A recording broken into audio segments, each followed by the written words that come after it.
To be a Steelers, consider others before you consider yourself. To protect your brother, even from himself. To give support at your own expense. And when wearing the black and gold suit of armor, make sure nobody desecrates it, disrespects it.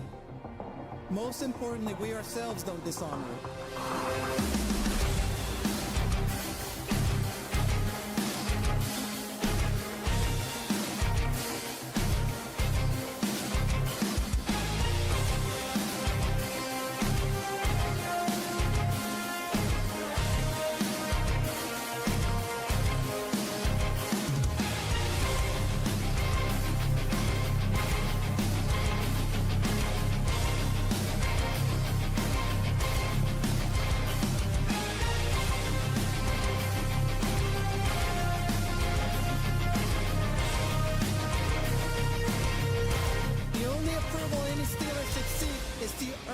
Approval from previous legends who have donned the black and gold.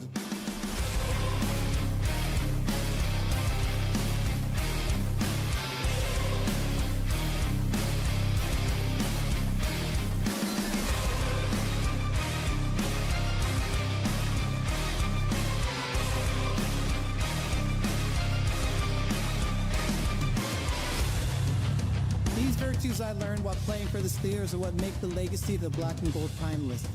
They are passed down in the locker room from the steel curtain to anyone who valiantly wears the black and gold.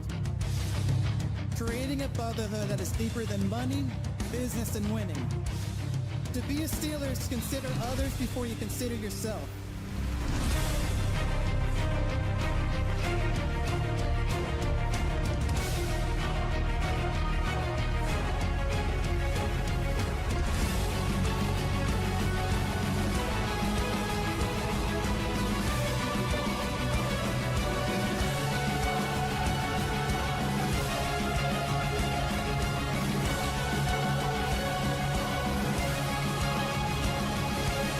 This is our culture, Steeler culture.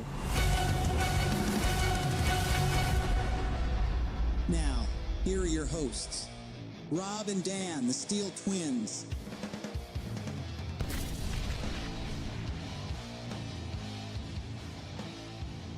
Steelers Nation, how are we doing on this fine Thursday night? Thank you guys so very much for tuning in on yet another edition of the Steeler Culture Podcast, where we break down Pittsburgh Steelers football as we are here to discuss and break down the Week 16 matchup between the Pittsburgh Steelers and the Detroit Lions. Both teams are sitting at 8-6.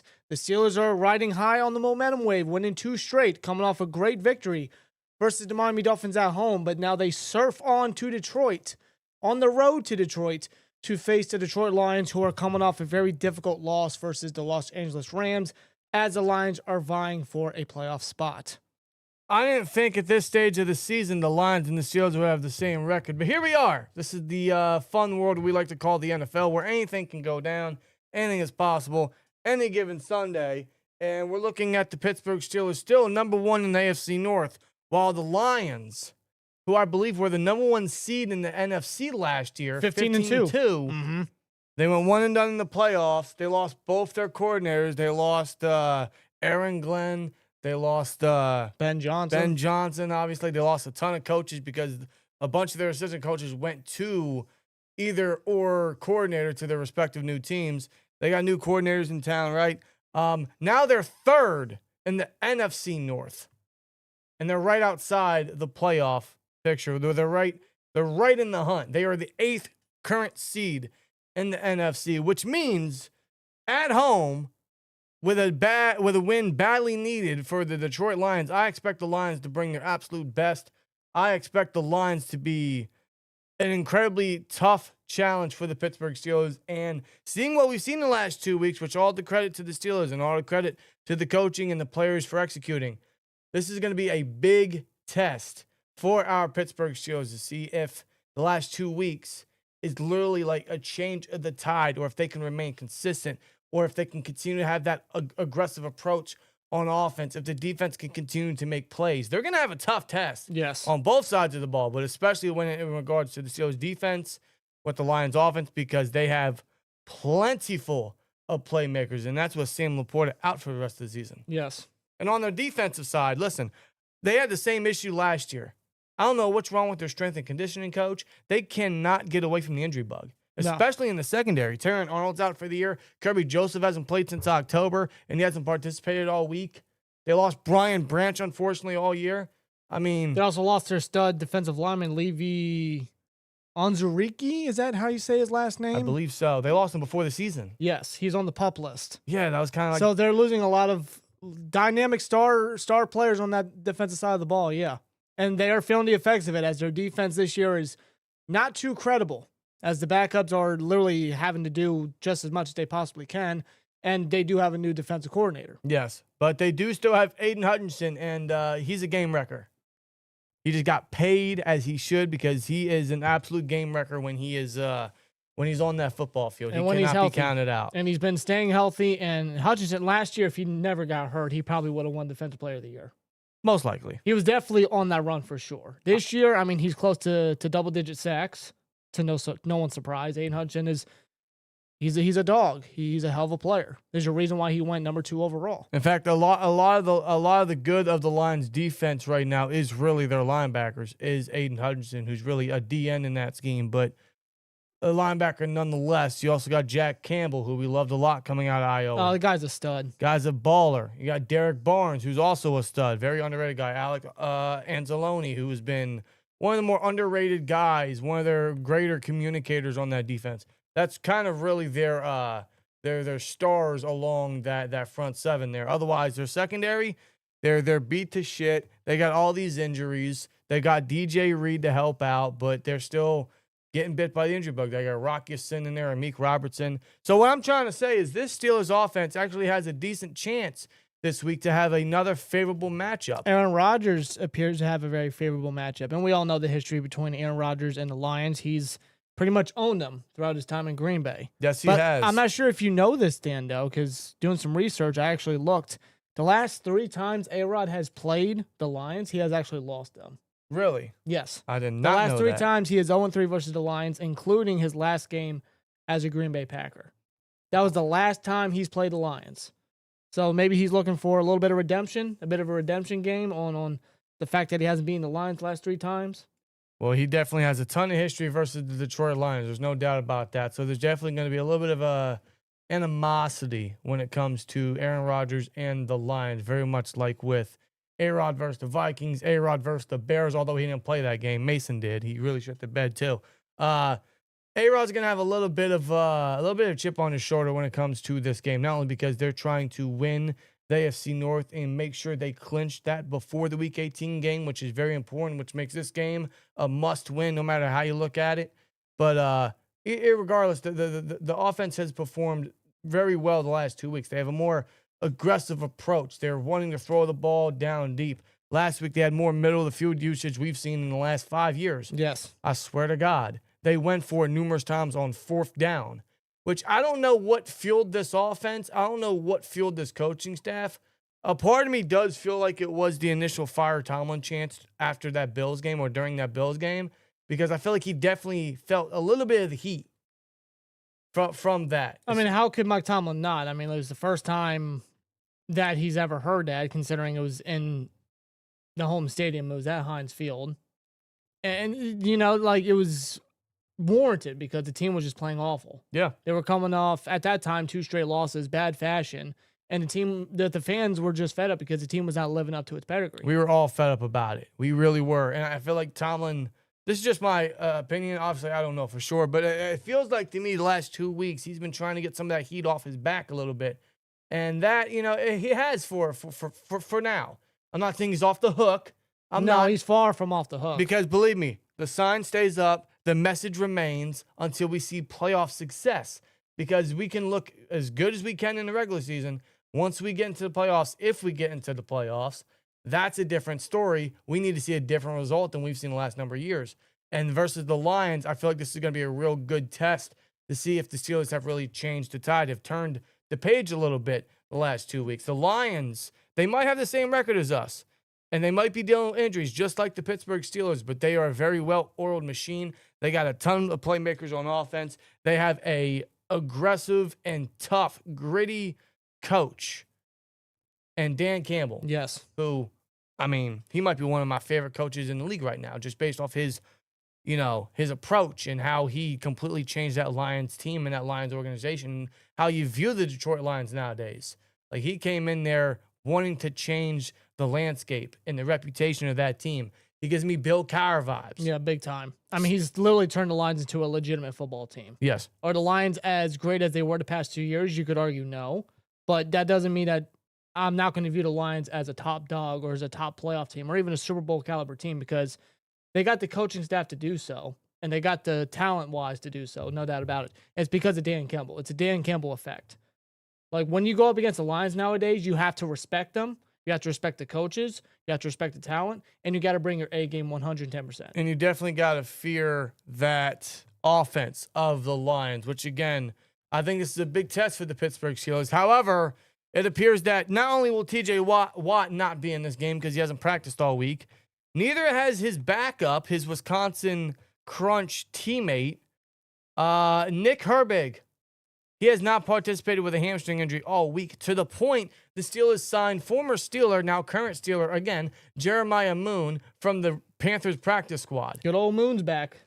Didn't he back on the team? Didn't he start a game for us last year? Yeah, so it was when Highsmith and Herbig were both out. When Watt was healthy, Moon started opposite of him for that Raiders game, and I could tell you I did not see one play coming from Jeremiah Moon. No, but he's going to be the primary rotational piece because it appears not only is Watt going to not play, neither is Herbig apparently, or at least that's projected right now. So we're going to get Alex Highsmith and Jack Sawyer as your starting edge pieces, with Jeremiah Moon and DeMarvin Leal probably getting them elevated from the practice squad as your primary edge depth guys. Yes. Versus Jahmyr Gibbs and David Montgomery. What's their duo name? Sonic and Knuckles? Yes. There's a reason why they're called that. They are the best running back tandem in the NFL today. There's no doubt about it. Oh, they for back it up sure. on the football field.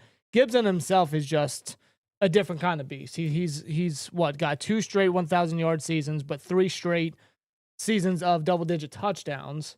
I mean, Wow. He's got speed, he's got vision, he's got burst, he's got good footwork, receiving ability is out of this world, and you mix all that of what Gibbs has with Montgomery and his power back style and his willingness to not give up on a play or get down on the field, and both of their abilities to get into the end zone. It's lethal. It's a lethal running attack. Well, they both got breakaway highlight ability. I mean, Gibbs himself is a genetic freak. So, yeah, we got a tough matchup for sure, seeing that we don't have 2 of our better edge guys not playing in this game. And credit to Highsmith. He's stayed healthy the last couple of weeks. Hopefully that remains. It just appears like at the edge position, we can't catch a break. No, it's always an injury somewhere on that position. Like Watt stayed healthy all last year, and now the doctor wanted to puncture his lung during a dry needling experiment or treatment rather, and now he's out for this game coming up. Herbig had to start last week. He got hurt. Now he's not going to play apparently. Highsmith's been on and off the field all year, although he's had himself a good year. Like, we just can't catch a break at the edge position, and this is not the good time. This is not the best time for this stuff to happen. No, but there's a positive towards the defensive line there, and that is Derek Harmon. Derek Harmon has been full with a knee injury all week, so he will. In fact, Tomlin did say, bearing any setbacks for tomorrow and practice, Knock on wood. He will be back. Derek Harmon will be back for the first time in 3 weeks, which is going to be a massive boost. Yes, because although the Steelers, they were without Watt, they were without Harmon last week versus the Dolphins, and we knew what their rushing attack was capable of. You knew what they did within their 4-game win streak up until they lost. Steelers did a great job at slowing down Achante. At slowing him down. He only had 60 yards on the ground throughout that entire game. Yeah, Achan did nothing. No, he was basically of no impact. Then they made Tua throw the ball. Mm-hmm. However, listen. Like stopping one back is a tough task in its own right. Sure. But having to stop 2? Well, it's also a matter of, you put the ball in Tua's hands. You're going to win 9 times out of 10. And in freezing cold temperature. But you got golf. Yes.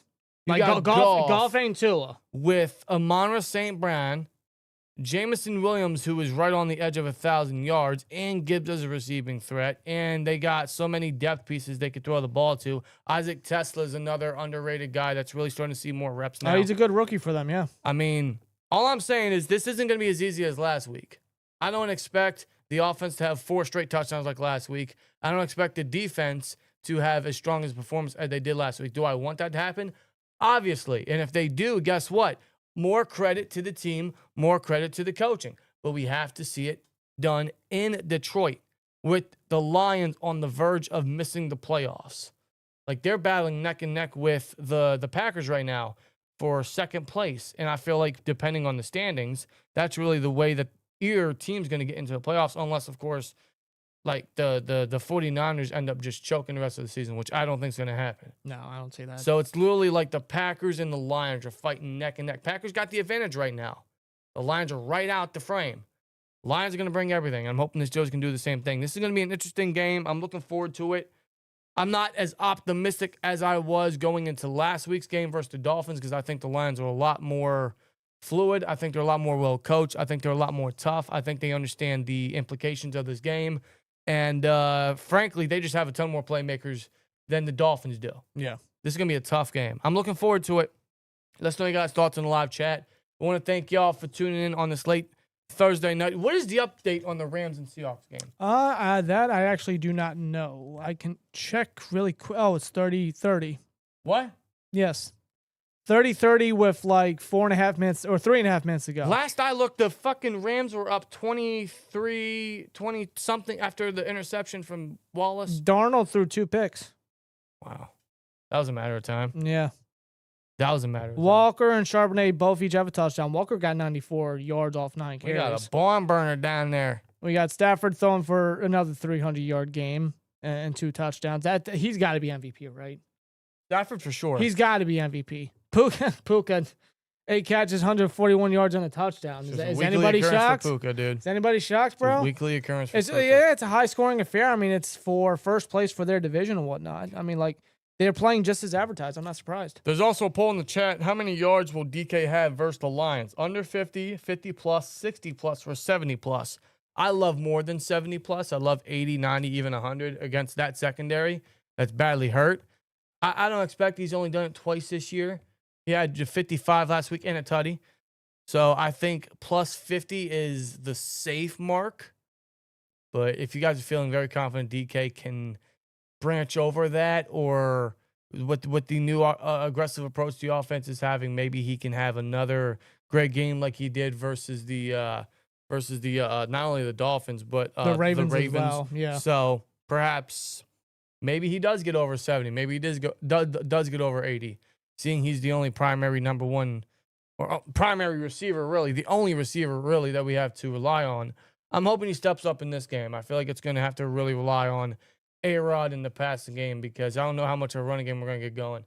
Shout out to Gainwell for last week's game. Yes. Warren with his flu game. It didn't go the way we typically hope for a flu game to go based off of a certain someone in the 90s. Warren was very off. But Warren should be fully healthy. Warren should be good to go, and I'm hoping we can get those two trucking again, because we're going to need it. No, because looking at the highlights for that Rams and Lions game, seeing what Kyron Williams and Blake Corum did, they both each had 70 yards, and I think each a touchdown at the same time. Seeing what they did, I feel like the Steelers have the opportunity to do something similar. I think they're very capable of doing so. You've seen what Gainwell was doing. He's just been playing out of his mind lately. As a receiving back and as a running back, I mean, he's just trucking through defenders, staying on his feet. He's a very feisty player. He's actually been one of our more impactful players. Like, when Warren is not able to do Warren things, whether if he's sick or if he's out, if he's injured, Gainwell has shown that he can step in and do what he needs to do. Gainwell has definitely impressed. He's done a lot more than I thought he would ever do this year. I mean, he's a heavily featured player consistently every week, and when the ball's thrown his direction, he makes a play, and you see that A-Rod has the confidence in getting the ball to him. Yeah. And Gainwell's going out there and doing what he needs to do, and again, seeing what the Rams, I know we're not the Rams, we wish we were the Rams, but I feel like with what Warren has showcased many times and what he's capable of, and what Gainwell has showcased in recent weeks this season, I feel like the Steelers can be very capable of scheming up a rushing attack and trying to attack a bit of that front seven versus the Lions.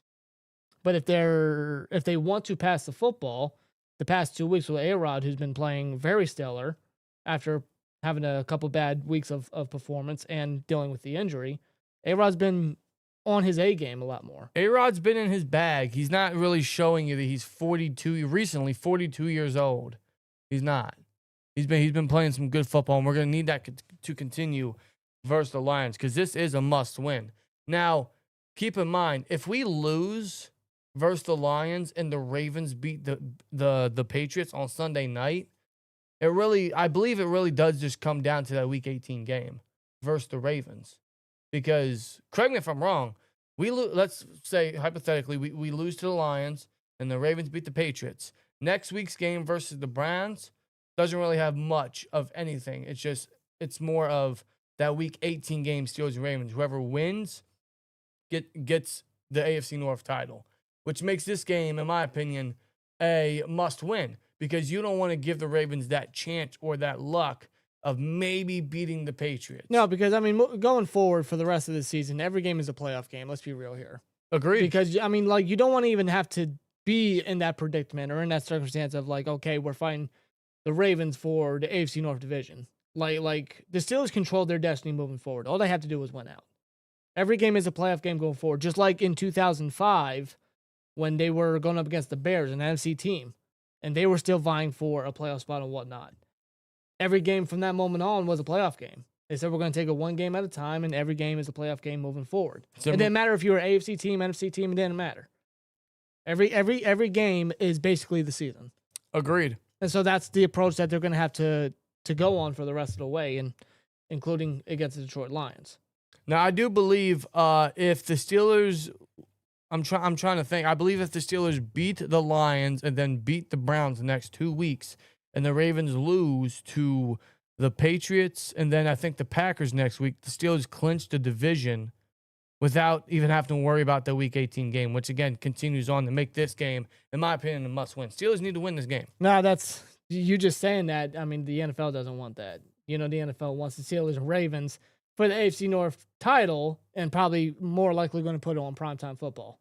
Listen, whether that's Saturday night or Sunday night, whatever the case may be. It's great implications, but I'd much rather just clinch this puppy away. No, I'm right there with and you. Just, that's what the Steelers need to do. That's their approach. Just clinch the division. Yeah.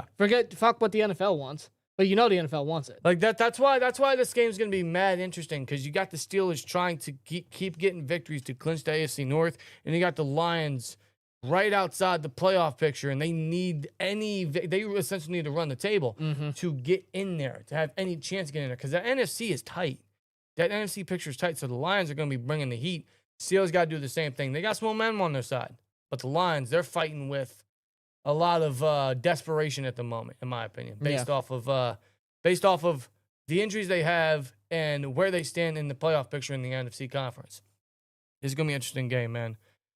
Before we continue in this discussion and we get into the live chat, I want to give a huge shout out and huge thank you to the sponsor of today's live stream. Huge shout out to Underdog for sponsoring with us for this live stream. You guys, hold on, where'd it go? Where'd it go? Hold on, folks. Technical difficulties. There we go. I found it. There we go. Yeah, man. Huge shout out to Underdog. We want to thank them for sponsoring with us on this live stream. Football season is in full effect, and however you like to get into the action, you can do it on Underdog. This season, you can make team picks and player picks. All you guys got to do is just download the app, sign up, and you'll get $75 in bonus entries when you make your first $5 fantasy entry. Using Underdog is easy. Just pick whether your favorite team will win or if your favorite players will go higher or lower on stats like touchdowns, receiving yards, interceptions, and more. Plus, with Underdog's ultra-fast payouts, you can get your profits in a snap. So download the app today and use promo code SteelTwins to score $75 in bonus entries when you make your first $5 fantasy entry. Player picks, team picks, all on Underdog. So again, huge shout out to Underdog for sponsoring with us on this live stream. Yes, sir. Chad, how we feeling? How we feeling about this game, man? We got I Like Turtles. It says, we need to win. Pittsburgh needs this. I agree, 100%. Ryan's in the chat. He says, I expect DK Metcalf to go off against the Lions defense. Otherwise, I want to see MVS going deep if Aaron Rodgers goes one to him, but we'll see. I figured, if the Steelers want to get, more into the deep ball game, or they definitely want to entertain getting more aggressive down the field. MVS, listen, think of MVS how you will, and where he's at now and his drop issues he's had all along the league. He is a deep threat. That's his best trait, is just go long. Yeah, I mean, I never doubted the deep threat ability that MVS brings, plus the size he brings. He brings that size and speed. Was he like 6'4" and whatnot, runs a 4.40. Yeah. And, of course, that chemistry with A-Rod, I mean, they connected for that touchdown on Monday night. So it's like, yeah, it's there. The chemistry is there. And I will say this, including MVS and Adam Thielen, they haven't been much of a factor, as far as pass catchers go. But I will say they have had more of a presence effect when it comes to the offense and when it comes to opposing defenses. As a matter of fact, the Steelers, they ran 11 personnel pretty much on 60% of their snaps last week. Really? Yes. They ran a lot more 11 personnel than they ever did all season, which is rare of the Steelers, and it's rare under Arthur Smith because he is known to not run a lot of 11 personnel. No, he's a big on the 12, 13 personnel, the tight end packages, the jumbo sets. He's very heavy on that. So for him to actually use 11 personnel and use a slot receiver a ton, it definitely opened things up for the offense. It did. Will they continue to do that in this game? I mean, if something's working, why run away from it? Yeah, then that's the question, is how consistent are they going to be about this? Because the past 2 weeks, Thielen and MVS have both played significant snaps offensively, and Roman Wilson has been a healthy scratch. Yeah. Wilson has not played the past 2 games, and it doesn't appear that he's going to be putting on another helmet unless an injury were to occur, knock on wood. I wouldn't expect Roman Wilson to play the rest of the season. I think his season's over, bearing injury, knock on wood. Yeah. And it's like, it sucks because, there was a lot of, hype. Well, not really hype, but there was a lot of, optimism and hopefulness for Roman Wilson, coming out of training camp and hearing some reports saying, he's getting open, he's building that chemistry with A-Rod. And A-Rod's even said himself, Roman's just got to get out of his head more and whatnot. And it feels like that Roman Wilson, he also had a great preseason as well. He's making plays. He sure did. But Roman Wilson, regular season-wise, there were times you look at the film, like he was doing his assignments to a degree. He was running his routes. And they were good right there, and he was getting open. He was getting open. But for weeks, the quarterbacks couldn't hit him. He was getting open. There's these small windows. If the quarterback looks his way, throws with anticipation, or just gets him the football or throws on target, Roman Wilson is putting up numbers. Yeah. Maybe not crazy numbers, but he's putting up numbers more than any other receiver on this other team besides DK, right? And they weren't hitting them. They bring in these vets, Thielen and MVS. Roman Wilson is unfortunately the negative of that. He doesn't benefit from that at all. He's now on the bench. He can't even see time on special teams. No, they prioritize Scotty Miller as a more primary backup special teamer or return specialist overall than Roman Wilson. But that makes me wonder. And that's not just last year's third-round pick. What about this year's third-round pick? Caleb Johnson, because you look at what Warren and Gainwell have done, and they're a fine tandem. But the unfortunate part is Caleb Johnson is not getting the snaps. He's not playing at all. He's getting like maybe 3 max weekly. Our last 2 third-round picks are seeing virtually no snaps. None. No. In fact, most of their highlights come in garbage time. Yeah, Roman Wilson's 2 touchdowns this year has been garbage time. The majority of his yards have been garbage time. And most of Caleb Johnson's carries the last couple of weeks has been mostly in garbage time, which makes me wonder, why are they on the team? Why did we select them? What was the mindset of bringing these guys in if you weren't going to play them? If you're going to bring in these vets to eventually take their spots? Yeah. Now I'll give credit to the vets that they did indeed bring in. Yes. Gainwell is playing really good. He's been one of our bigger playmakers on offense essentially all year. Thielen, MVS aren't putting up receiving numbers, but they're good blockers, and they bring something that Roman doesn't, which is a lot of veteranship, the chemistry with A-Rod. And maybe some confidence as far as the wide receiver depth goes. Like maybe A-Rod just doesn't have enough confidence in Roman Wilson yet. Or maybe the Steelers just don't have enough confidence in Roman Wilson. Or maybe Roman Wilson is just not confident in himself. I have no idea. Because A-Rod said himself, like he's got to get out of his own head. You know what I'm saying? So it's just like, I don't know what the deal is with Roman Wilson. It sucks to see him as a healthy scratch, but what MVS and Adam Thielen are doing is working from a presence standpoint. Yeah, from just being on the field. Yes. They're not putting up numbers. They're not doing anything crazy outside of MVS's touchdown. Thielen's a good blocker. You got to notice that on tape. He's getting a lot of good blocks, especially on that Jonnu toss last week. He was the guy that got that block off the edge. Yep. And bam, Jonnu right up between the blocks. Touchdown. Who would have thought, right? Adam Thielen getting a block, Jonnu Smith getting a toss play. If you would have told me this 6 months ago, I would have laughed in your face, thinking that's not going to happen. No, but it happened, bro. But it happened. That happened. And it led to a victory last week. So what is Arthur Smith going to have in his bag this week? Is he going to run a lot more jumbo, seeing that they're going to want to try to run the ball and help out the defense, seeing that they're not going to have Watt and they're not going to have Herbig, and they're going up against one of the more electric offenses in the league, especially at home? Is he going to run a lot more 11 personnel and give Aaron Rodgers the time and the football to do what he's got to do, to cook in the pocket, like he has been doing the last couple of weeks? Yeah. It's just, again, the unfortunate part about the veterans doing what they're doing, the unfortunate part is the 2 third-round picks that we had, they're not getting the opportunities. It sucks. It sucks not seeing the young guys get the opportunity and seeing what they're all about and whatnot, see if the investment is truly worth it. Right. But at the same time, if these veterans, if MVS and Thielen and what they're doing with the 11 personnel, using that more, and the offense is succeeding because of it, and you see what Warren and Gainwell are doing, Yeah. why step away from it? If it's working, just keep riding with it. Just be consistent about it. There's just one person I ask that you get involved a lot more. Two guys I ask you get involved a lot more, and they're both at the tight end position. One is Pat Frymuth, because you're paying him too much money to not play enough, and Darnell Washington. Yes. Darnell Washington, I'm not gonna lie to y'all, man, might be my new favorite football player. Dude, he needed 7 Dolphin players to take him down off a check down. He literally might be my next jersey. I swear to God. Like, when his contract comes up, you extend that man. And not only do you extend that man, you make him a Steeler for life. Like, you give him a 10-year contract. I don't care. Yeah. You make him a Steeler for life. Well, dude, like when Darnell is on the field, whether he's blocking or catching a pass or whatnot, he's just too fun to watch. Like, not a lot of bad comes from Darnell Washington. A lot of good comes from Darnell Washington is one of those players that you build in Madden as a kid. Like, you built this guy to be the biggest dude possible. Like, everything goes max. Everything goes max. Everything's at max. He's the best blocker on the team. He towers over everybody, and you use him as a receiving threat. He is literally a custom Madden player in real life. I'm not calling him the best tight end in the world, but is he a great target? Is he a great player? Is he an electric person to watch?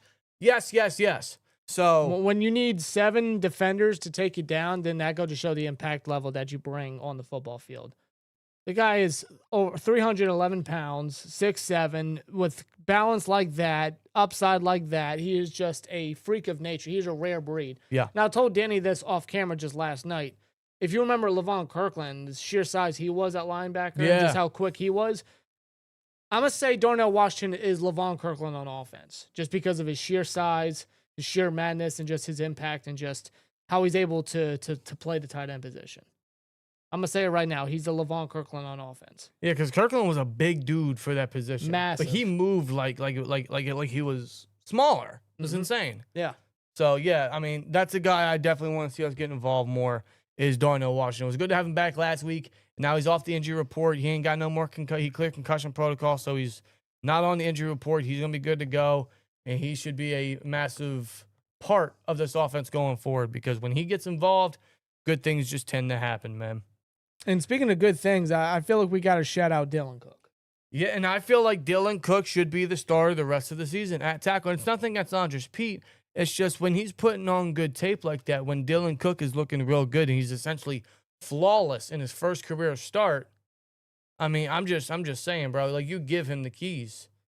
Like, I know Tomlin loves his veterans, and obviously, you look at the way he constructs his football team for years now. It's all like, look at the corner position alone. Levi Wallace, Patrick Peterson, Darius Slay. He brings in all these old vets because they're veterans and they know what they got to do to be prepared. They've been around the block 1,000 times. They know what the preparation is, and all these rest days for the veterans, right? Yep. Like, the way he constructs his football team, look at the quarterbacks as well. Russ, Mitch, Fields. Yeah, Rodgers. just keep on going. Like, I get he likes his vets. I understand, because, you know, they've been in the league for so long. They know what it takes to prepare for whatever. Listen, when you got a guy playing so well, you play that guy. And Cook that was his first career start, his second overall game playing in the NFL. His first career start. He didn't give up anything. No hurries, no pressures, no sacks, no hits. None of that. He played like 66 snaps. 60 snicks? 66, shut up. 66 snaps, but like 30 of them were pass protection. Like, he played outstanding, dude. Like, he played like it wasn't his first career start. No. Like, Dylan Cook was exceptional. He played very well. And I can't believe I'm going to say this. I got to give credit to the O-line coach, Pat Meyer, because if it wasn't for him and getting him prepared and him being under the system and helping and develop Dylan Cook for the last 3 years, it wouldn't have prepared Dylan Cook for that type of position, for the opportunity. And that opportunity, he completely made the most out of. And I feel like Dylan Cook, at least from what we've seen so far, you know, obviously versus the Lions, he'd have to go up against Hutchinson, and so is Fatanu. They all got to go up against, you know, a premier pass rusher like that. Mm-hmm. But, I mean, they're putting on good tape. They're looking real good. They're locking down those tackle positions, especially Dylan Cook being, like, legitimately the third-string guy, being on the practice squad all year, and him to do that. I'd play him. No, let's see what you got in him. It's like, I know Pete could come back from his concussion. He could potentially play, but I don't know. After a performance like that, and Tomlin gave Cook a lot of credit. He said, like, his play was outstanding. Can't say enough about Dylan Cook's playing ability versus the Dolphins. And Andres Pete has been limited all week with a concussion. Also, Isaac Seumalo has been, he hasn't participated all week due to a triceps injury. Yeah, because he did leave the game with that. So that, to me, sounds like that Spencer Anderson is probably going to be starting at left guard versus the Lions, which means who's going to play that 12 jumbo spot? If Andres Pete clears concussion protocol and he's good to go, I wouldn't start him at tackle. I make him the jumbo guy. Or you could do that with Ryan McCollum. But the issue with Ryan McCollum playing that jumbo guy is now Zach Frazier popped on the injury report today with a triceps injury. Yeah, I don't like that. No, this is the worst time to be dealing with all these offensive line issues. We had Broderick Jones out with a neck injury for the rest of the season now. Andres Pete's been in concussion protocol the last 2 weeks. We're down to our third-string tackle in Cook, who did well. Seumalo, who's been better in the second half of the season, he's hurt. It don't look like he's going to play, so our 12 jumbo guys are going to have to start at left guard. Frazier's getting hurt. Like, this is not a good spot right now for these injuries to be popping up, not just at the edge position, but the offensive line position. No. The positive is we're getting Derek Harmon back, but now we're getting extra injuries on the line. James Pierce still hasn't participated all week. So it looks like Asante Samuel Jr. is going to be getting his start again opposite JPJ. He's going to have a tough test against St. Brown and, of course, Jamison Williams. Mm-hmm. I mean, not good with all these injuries right now, but especially along that line. So, yeah, I'm thinking to myself, Dylan Cook should still start at left tackle. If Andres Pete's good to go, he's your 12 jumbo guy because you don't know, maybe Ryan McCollum might have to start at center. I'd hope not. I hope Frazier's good to go, but the fact he popped up on the injury report isn't a good thing at this stage of the week. On a short week, by the way. Yes. So that's how I'm looking at it from the offensive line standpoint. But the line overall has been really well the last couple of weeks. It has been. They've been a highlight all year. They've been a consistent positive. There's not been a lot of negative from anybody on the line. Now, a lot of the young guys have really held their own. You know, Frazier, I mean, we knew Frazier was a stud. McCormick's still looking good. Fatanu's staying healthy over at the right side. He's been playing very, very well as that right tackle there. Yeah. Broderick was looking good. You know, he was really starting to gel well and come into his own at his natural position up until the neck injury, unfortunately. And I hope it's not a truly severe situation because those neck injuries, you can never really tell with those. So I just hope it doesn't affect Broderick down the road. And Seumalo has been doing well as the veteran. But again, the injuries, it's a tough time on the offensive line for these injuries to pile on. But seeing what Cook did, I just run with the hot hand to see, you know, if he can continue to run on this good streak that he's on right now. Just keep giving him the opportunity over at left tackle. And like you said, you know, go with Pete as the extra man if Seumalo can't go. And if McCollum has to start at center. But I think it's a good problem to have that the Steelers have two solid depth pieces right now in Pete and Cook at the tackle position, a position that's been a big problem for us. Broderick has held that down very nicely this year. Unfortunately, he's out.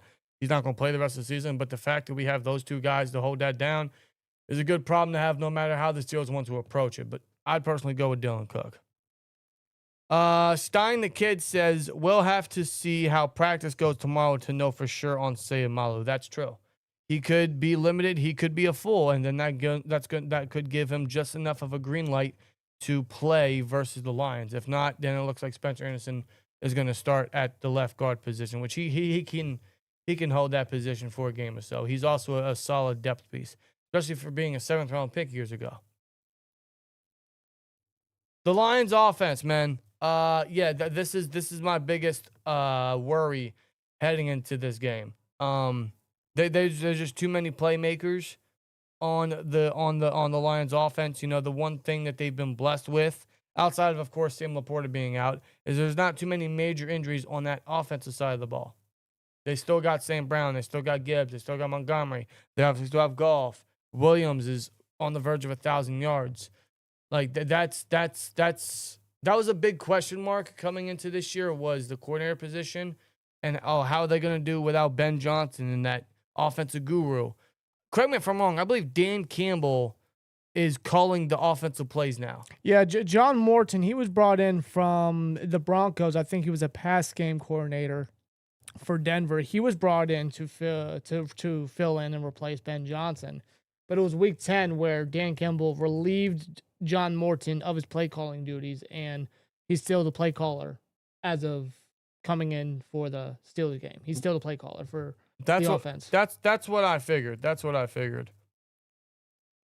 So it just goes to show John Morton, I mean, like he had all this talent, he had all this star power, and yeah, earlier into the season, you know, you just kind of got a sense that the Lions offense just wasn't clicking like, of course, Ben Johnson and whatnot, but that was always a concern when Ben Johnson took the job over in Chicago. Right.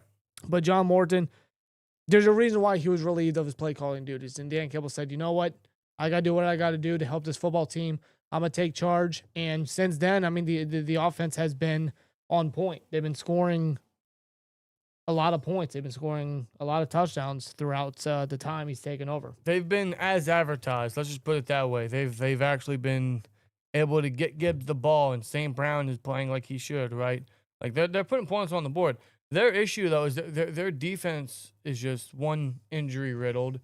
They got a new DC who's very young, former football player, Kelvin Shepard. Yeah, he's actually been under the Campbell coaching tree since Campbell started back in 2021. Wasn't he their linebacker coach? He was. He was our linebacking coach, and then he eventually got promoted when Aaron Glenn took the Jets head coaching gig, obviously. And God bless him. Kind of reminds me of the Ravens with Zachary Orr. Mm-hmm. Only I kind of like Shepard better as a coordinator than Orr. They both are young coaches. They're still new to the coaching gig. They're new to the coordinator spot, so they're still trying to figure out all the kinks and everything. And, of course, both teams are dealing with injuries, more so the Lions. But their defense is really the one that's surrendering a lot of the Lions' flaws right now. So I feel like if the offense wants to get more aggressive or they want to continue to get points on the board, then they have the game to do it. They have a good matchup to do it. They can showcase to you the offense can get points on the board. The offense can win you the football game. The offense can absolutely be relied on and can control time of possession. That's going to be key in this game. They have a good matchup versus the defense. And with our defense versus their offense, the defense has been good the last 2 weeks. I'm going to give them credit. Versus the Ravens, versus Lamar. Historically, they always do well versus them. Mm-hmm. Versus Tua and the Dolphins, I'd be afraid if you didn't do good against them, personally. And they did a good job at stopping the run, which was very hot at the time. Versus the Lions, listen, this is much different than the Dolphins. They have a much better receiving room, much better quarterback, much better play calling ability. Their rushing attack is probably better than the Dolphins, honestly. Nothing against Achin. It's just Gibbs and Montgomery. They feed off each other so well. Yeah. The defense is going to be tested the most out of anything in this game for sure. It sucks Watt and Herbig ain't playing. I don't know if it's going to be too much on Jack Sawyer. I'm hoping Jack Sawyer can have himself a very good game. No, because I mean, you know who Jack Sawyer is going to be going up against? Penei Sewell, Probably the best right tackle in the game. probably the best tackle overall in the game. Yeah, you might be right. I mean, I know Trent Williams is still a stud. You got Tristan Wirfs down there in Tampa Bay. But Penei Sewell, bro, ever since coming out of college, has been one of those dudes. Like, you just knew he was going to be a Hall of Fame lockdown franchise tackle. And he's done just that for Detroit, bro. It's crazy to me. He came in as a left tackle, and they moved him to right, and he's been a stud. He's been an absolute stud. Yeah, he's playing like it was always his natural position. Penei Sewell is kind of what I'm hoping that we can get out of Fatanu. No, because I remember the night we drafted Fatanu, I did look at his Washington tape. I did another look at it. I was like, you know what? I see a bit of Penei Sewell in his game and whatnot. Yeah, just a little. Yeah. Just a little. I don't think he's as big as Penei Sewell, but in terms of that versatility and that fluidity at the position, another Tomlin word. And just violent offensive line play is just I saw Penei Sewell aspects in Fatanu's game. Dude, I don't know what is up with these Samoans. They just know how to play some fucking football, don't they? They really do. They do. But you got Jack Sawyer going up against Penei Sewell. Listen, I'm sorry. That's not a favorable matchup. I like Jack Sawyer. I do. He just doesn't have the speed. He doesn't have the arsenal. He doesn't have the equipment to go up against a guy like Penei Sewell. TJ Watt versus Penei Sewell would have been nice. Jack Sawyer versus Penei Sewell? Or even Nick Herbig versus Penei Sewell. That would have been interesting to watch. Sure, yeah, because Herbig has that burst right off the line. But I don't know. They might help out Sawyer by pulling off a ton of safety or nickel blitzes off that edge, maybe trying to get him some one-on-one matchups or trying to confuse Sewell or get Sewell against the one guy that gets Sawyer a lane or vice versa. Or could they look at potentially blitzing Queen and or Peyton Wilson a lot more for this one? Off that edge, I absolutely would. Which, I mean, I don't know why you wouldn't, especially a guy like Peyton Wilson, considering he came up big with a sack versus the Dolphins, and he's just a speedster in his own right. I mean, you got a man of that size and speed coming at the quarterback. I mean, best of luck to that quarterback. You know what I'm saying? Absolutely. So it's ideally, to kind of aid in Jack Sawyer and just to kind of aid in the fact that you're not going to have Watt and Herbig in there. It's all a part of the adjustments that you have to do, going into this game or just during the game overall. Yeah. It's all about adjustments and figuring out, okay, how can we help fill that void in the pass rush? Yeah, I would absolutely try to give Sawyer just a little bit of help by applying more pressure on that right side. Just trying to get Sawyer some favorable matchups or some favorable lanes to get him some pressure. Because asking a fourth-round rookie to go up against Penei Sewell, I just don't think that's. I don't think the Steelers have enough trust in Sawyer to do that one-on-one by himself. I don't think he's shown enough yet. I like him a lot, I do. And his biggest trait in this game isn't really getting to the quarterback. That's not going to be his biggest trait in this game. All the Steelers are going to ask him to do mostly is just stop the run. Yeah, and he does that just fine. He does. He has that build. I mean, he's made plays stopping the run throughout the season in limited reps. I mean, this is now a full-time, and this is now going to be a full-time gig in this matchup, and it's a big test with Gibbs and Montgomery. It's a big one. But, I mean, Sawyer showcase he can stop the run.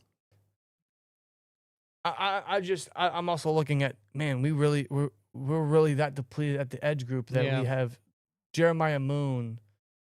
We just signed him off the Panthers practice squad to be the primary depth guy now. DeMarvin Leal, who got reverted back to the practice squad, might get elevated again for this game. That's what we're going up against Taylor Decker and Penei Sewell to try to stop Jahmyr Gibbs and David Montgomery and Jared Goff with all those targets. What I would like to see is them kind of rotate Highsmith and Sawyer more so that they're not stationary, to kind of mix it up a bit, so that maybe we see a bit of a Highsmith versus Sewell matchup, see who can get the better on that one, because Highsmith's been playing very good football lately. Right. I don't, excuse me, I don't expect that to happen. I don't expect Charles to do it, but again, it's going back to the adjustments of okay, how can we fill that void of getting pressure on that side, considering we're asking a lot from a fourth rounder who has made some plays in limited reps. he's now doing a full-time gig in this game, and his pass rush arsenal isn't all the way unlocked yet. Yeah. So what can we do to kind of help fill that void, to adjust and help out the pass rush? Honestly, man, like there's only so much the Steelers can throw at him right now because of the injuries at that position and the matchup that they have. Fair. Like, I'll be real with you, I'm not that confident in the defense for this game. They've done well the last 2 weeks. They have. They forced turnovers. They've gotten to the quarterback, right? But this is a different offense. This is a different ran team. This is a different matchup that we're going to have. A much more tough one. Like the Ravens, their offense is capable of being electric with Henry and Lamar and Flowers and the tight ends. But there's times where they flaw a lot and they turn the ball over like they did versus Steelers. The Dolphins, you can only ask so much for Tua to do. And he got benched.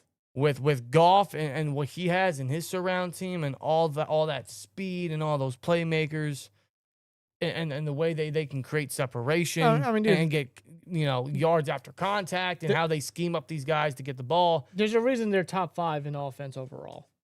In literally every category. Yeah. Like, they're that dominant. They're that consistent. I want to try to give the defense some credit for this one because they did stop the run versus a hot Miami rushing offense. Can they do it again this week? But you're asking them to stop 2. I know top backs. But let's say you do. Let's say you minimize that rushing attack somehow. Well, then guess what? Goff can throw the ball. Goff's got all these targets. St. Brown is one of the more consistent wide receivers in this game. He's always getting the football. He's getting tons of targets. Gibbs is an electric receiving back as well. He's going to see more time now because Laporta's out for the rest of the season. Like, it's like that offense is legitimately like pick your poison. Yeah. Pick your poison. Either way, I mean, good luck. Like I want to give I want to give the defense some credit for this one. But am I going to favor their matchup this week? No, I'm not. I'm going to favor the Steelers' offensive matchup this week, but I'm not going to favor the Steelers' defensive matchup. Or maybe it's just vice versa. Maybe because of how I'm viewing it, the defense is going to do really well, and then the offense is going to go back to what we hope they don't revert back to. Yeah, I don't know. We can't afford that. But we can't. I'm also going to tell you guys right now, ever since this game was scheduled, not even scheduled, when we knew we were facing the Lions, way before this game was scheduled for Week 16, it's Week 16 already, I had this marked down as a loss because the Lions are just so much more well-oiled. They are a lot more of a function football team. They are a ton more electric on offense than we could ever wish for. I still view this potentially as being a loss because this team, against serious competition, against teams that are really understanding of the circumstances and the implications of a game like this at this stage of the season, can the Steelers match that kind of energy? Can the Steelers match that kind of mindset where they're going to go into enemy territory inside the dome at Ford Field and really put up a matchup where we're going to be like, listen, we know, like the Lions, you guys are in a rough spot right now. You guys are going to bring everything, but we ain't going down without a fight. And that's what the Steelers team needs to do. That's what I want them to do. Because the last thing I want to see is my fear and them going up against a legitimate football team and then getting embarrassed and getting torn apart and just giving up how many points and then just basically a blowout. That's not what I want. That's my fear. That's not what I want. Yeah, because ultimately, like... because if that happens, it's like, okay, here we go again. Yeah, well, that's the thing. I do have the fear that we're going to get blown out by the Lions. I don't want it to happen, but ever since this game was scheduled, before it was even scheduled, when we knew we had the Lions for this season at some point, I looked at that as, uh-oh. Like, literally, I looked at the Lions, I'm like, uh-oh. That's not a good game. Now, I'm hoping that the last couple weeks is going to give the Steelers a little bit more momentum, a little bit more energy going into this game, that maybe it'll be different than what we fear or what we think or what we thought. And maybe, I don't know what led them under. Maybe it was the fire Tomlin chance. Maybe it was the negative media attention. Maybe it's the implications of AFC North. Hopefully they can understand that they need to pick up the pace and they need to be consistent with what they've been doing the last 2 weeks. Yeah. I mean, they are undefeated in December. It's the least we can say compared to last year when we were winless in December. So, Steelers got a lot of momentum. They're looking good. They are undefeated in December, 2-0 right now. But still, nonetheless, moving forward, you can't be conservative. And you can't be complacent. Just because you got 2 good wins doesn't mean that you can just be like, okay, like we don't have to do much. No, like every game moving forward is a playoff game. Yeah. Every game moving forward is basically your season. With the division basically within grasp for the Ravens, you're first place right now, but the Ravens are still right behind you. You know they're going to be fighting for that. So you got to fight to maintain first place in AFC North. But you will be going against a Lions team that is going to be hosting you in their last home game of the season. Is it really the last home game? It will be. And the Lions, they're vying for a playoff spot. It's something that coming into the season, you think the Lions would not be. You figured they would have locked up the number 1, at least the number 2 seed in the NFC. They're the number 8 seed. They are vying. They are scratching and clawing for a playoff spot. And the Steelers know this. There's no way that they don't. Well, this is going to be a massive test for the Steelers. Huge test. Because this isn't the Dolphins, okay? This is the Lions. Yes, we share the same record. I understand that. Don't the Steelers have a better record than the Chiefs right now? Yes. Wow. What year is it? Yes. What year is it? You might look at it that way, man. Look at it any way you want, but it's 2008. It appears so. Phillip Rivers is still playing. Yes. Like what? Yes. Aaron Rodgers is still playing. Matt Stafford's still playing. Mm-hmm. Am I missing anybody? Is Tom Brady coming out of retirement? I hope not. The Raiders could use all the help they need. Oh my God, he's already a minority owner of them, so yeah. But yeah, guys, it's Steelers Lions, man. I'm not going into this one very optimistic. I'm going into it excited to see what could happen, but going in a little fearful at what I thought was what I think will happen and what I've thought could happen for essentially months now. Yeah. Ever since we knew we were going to face the Lions. Obviously, I hope that's not the case. But this team's going to prove, or this game is going to prove a lot for this team. It really is. And just based off how they performed throughout December so far with 2 straight wins. I guess Tomlin was right what he said in 2009. We're going to unleash hell here in December. And the important question is, can they be consistent? Can they remain consistent? What it's all about. And I feel like with this matchup, with what we broke down between the Lions, offensively and defensively, there's a favorable matchup and there's not a favorable matchup. But I feel like overall, they can keep this game very competitive. I think they're capable of. I think it's just a matter of if they're going to bring the heat or not. Yes. And what I mean by that is, like, again, the AFC North is still up for grabs. The Lions are essentially trying to get second place in the NFC North because I think that's the only way they can make the playoffs unless someone else in the NFC completely just kills the rest of the season, which I don't think it's going to happen. I don't think the Niners are going to do that. I don't think any other team's going to do that. So yeah, like these two teams still got a lot to fight for. They do. But this is a Lions team that I feel like the Lions, because you compare it to the Steelers and Lions and the rest of their schedule and everything, right? I feel like the Lions are in a tougher spot right now than the Steelers are. Because with the Steelers, they're number 1 in the division. And then the Ravens have the Patriots and the Packers remaining before they hit the Steelers one more time on week 18. Oof. The Lions, bro, they're not even in the playoffs right now. They're out. The Lions are in a much more tough spot. So it feels like the Lions, their season's on the line. It is. It absolutely is, which makes me think like, yeah, listen, like the Lions are in a bad spot. Don't underestimate them, bro. You got to take them seriously. You got to take them seriously like Rob said, like this is a playoff game. Mm-hmm. It is. It's a must win, and it's only going to help further the Steelers' chances of winning the AFC North a lot earlier than the Week 18 game if they come away with a victory. Otherwise, I believe, correct me if I'm wrong, if the Steelers lose but the Patriots still lose, I'm sorry, if the Steelers lose versus the Lions and then the Patriots beat the Ravens and the Packers beat the Ravens and the Steelers beat the Browns, I believe the Steelers still clinch the division. Correct me if I'm wrong. That sounds about right. But it'd be a lot easier if we would just get a victory, right? I feel like they're very capable of doing so. It'd be a lot easier if we would just get the victory and stop this. You know, like stop begging for favors. Well, not just that, but just like delaying everything. Let's just do it now. Yeah. Handle business, bro. I mean, like, you control your own destiny, so just conduct business. Shout out to Pens fan 0082 who's been a member for 36 months. Unbelievable. By my math, that's 3 years, bro. Thank you. He says, who should the Steelers fear more, Gibbs or St. Brown? Again, man, pick your poison, right? And best of luck to you. Gibbs. Yeah, we're getting Harmon back, but we don't have a strong edge group this Sunday. Because the way I see it, I'm envisioning JPJ to be on St. Brown. He should be on St. Brown all game.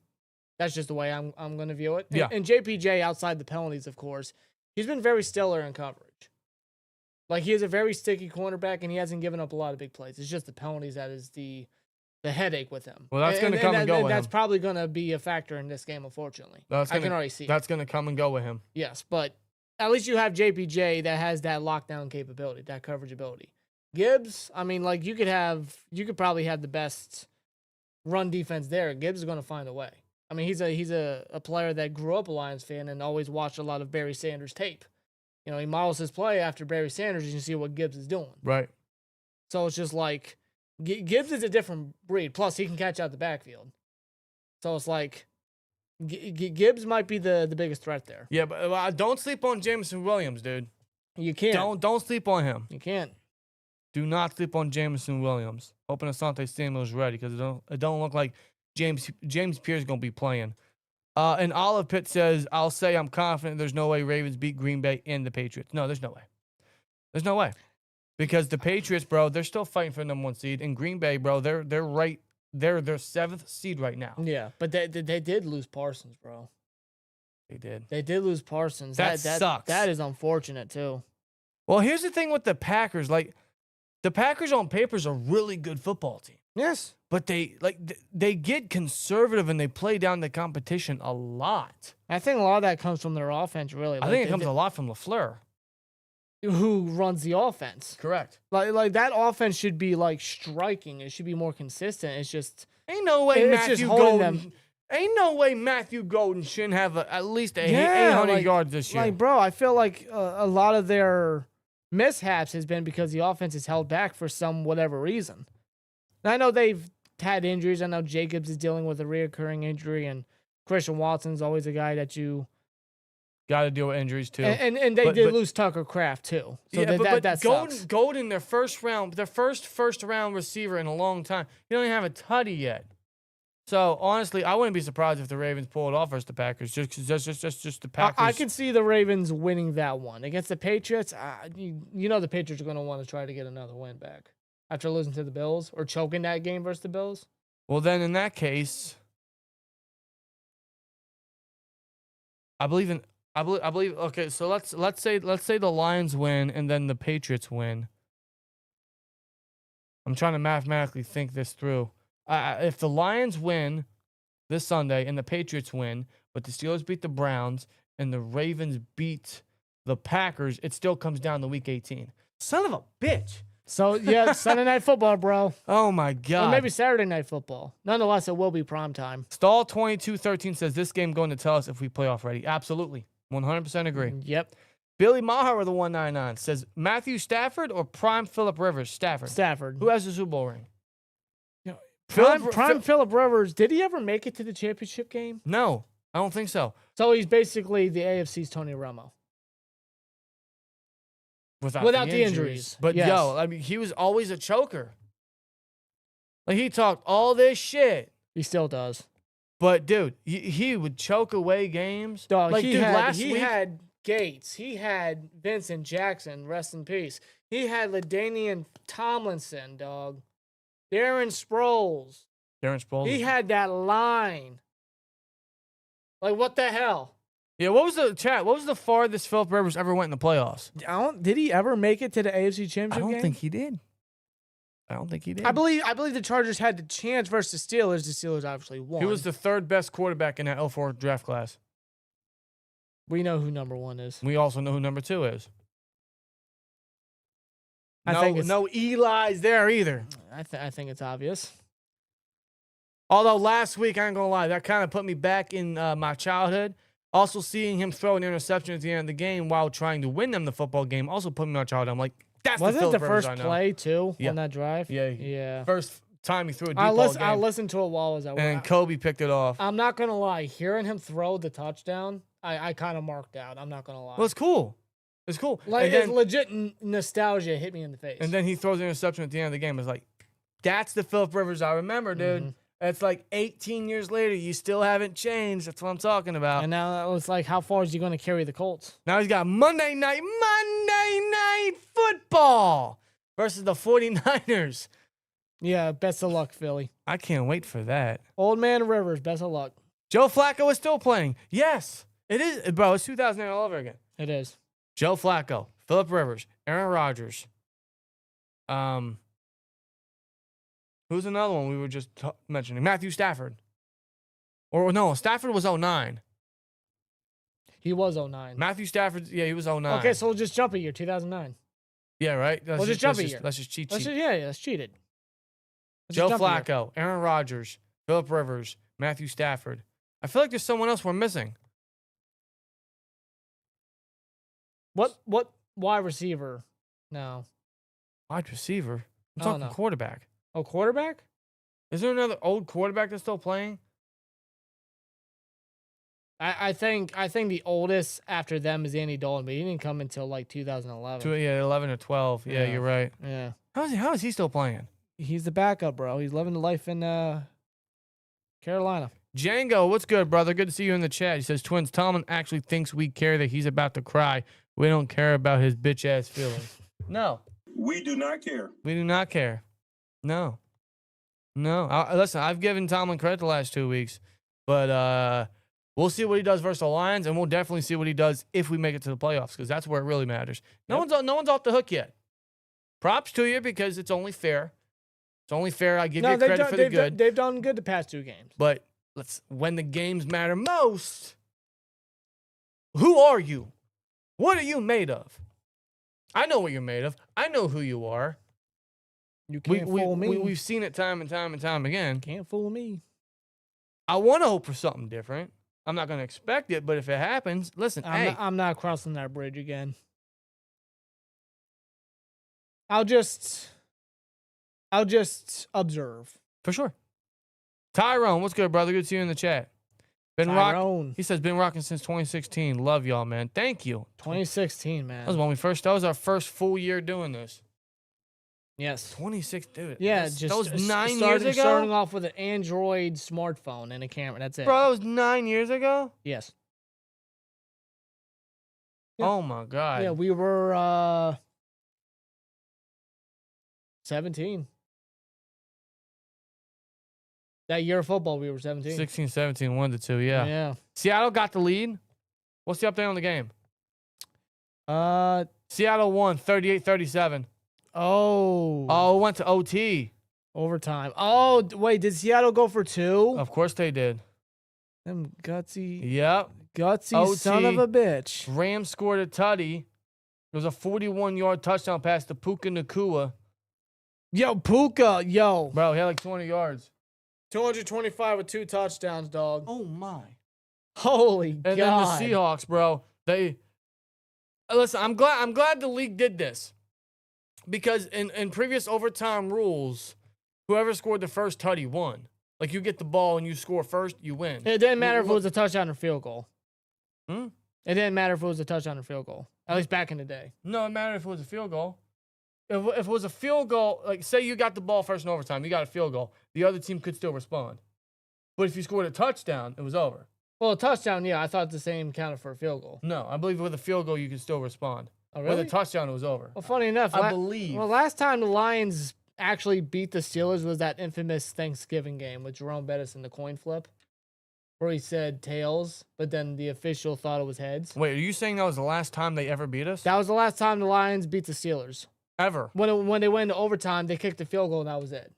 Oh, was that the... Steelers never got the ball back after that game. Really? No, I could have sworn maybe that... I don't know, maybe I believe that's what happened. But the Lions kicked the field goal because the referee didn't hear Jerome right. I thought they changed it that if it was a field goal, you could still respond, but it was a tutty. I think they might have changed it after this game. But because look at the Patriots, Super Bowl 51, they scored a tutty on the first drive, and that was it. It was over. Atlanta Falcons did couldn't not. respond. Yeah. Same thing with the Chiefs and the Bills in that infamous playoff game. Chiefs scored. Bills didn't get a shot. They cried. They're like, "Hey, we should get a shot too." And I agreed. Like, yeah, that team should give them the chance to respond. And that happened tonight. Seahawks got the chance, and he throws a tutty to Jackson Smith and Jingba, and they go for 2. Who got the 2-point?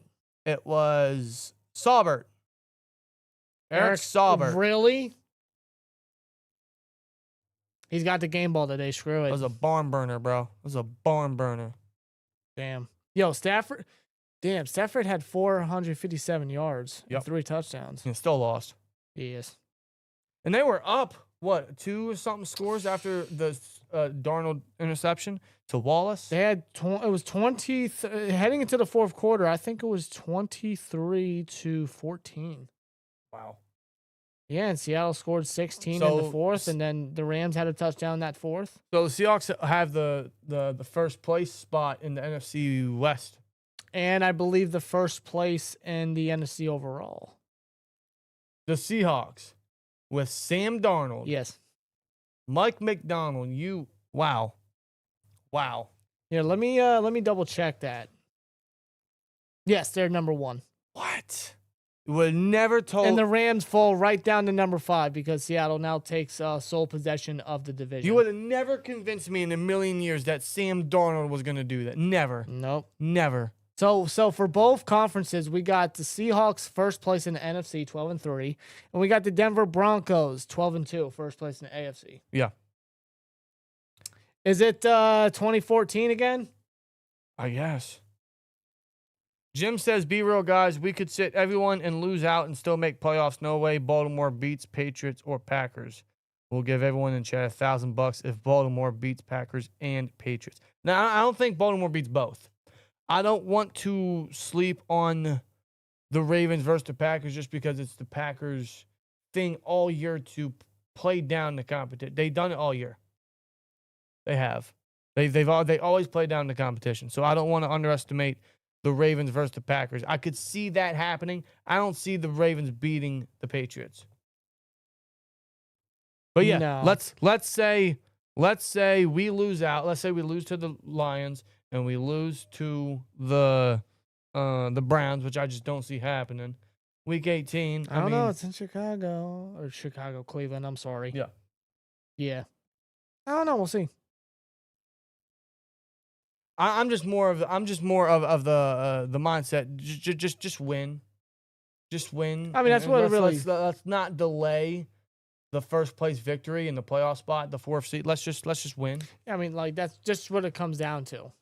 Just win. By the way, if we clinch the AFC before the playoffs, or before playoffs, yeah, before week 18, I'm still playing the starters. They need as much momentum, as much chemistry, because you haven't won a fucking playoff game in 9 years. Like you need as much chemistry and as much momentum as possible going into that game. Yeah. Like even if we clinch the AFC North before week 18, I'm still playing them. That's my line of thinking. I'm thinking, hey, I haven't won a playoff game in so long. We need to play our players. I get you're going to risk injury and all that, but I think if you play them and you get that chemistry going, you get that connection going before the playoffs. I mean, you got to build that cadence. That's just my line of thinking. No, I agree.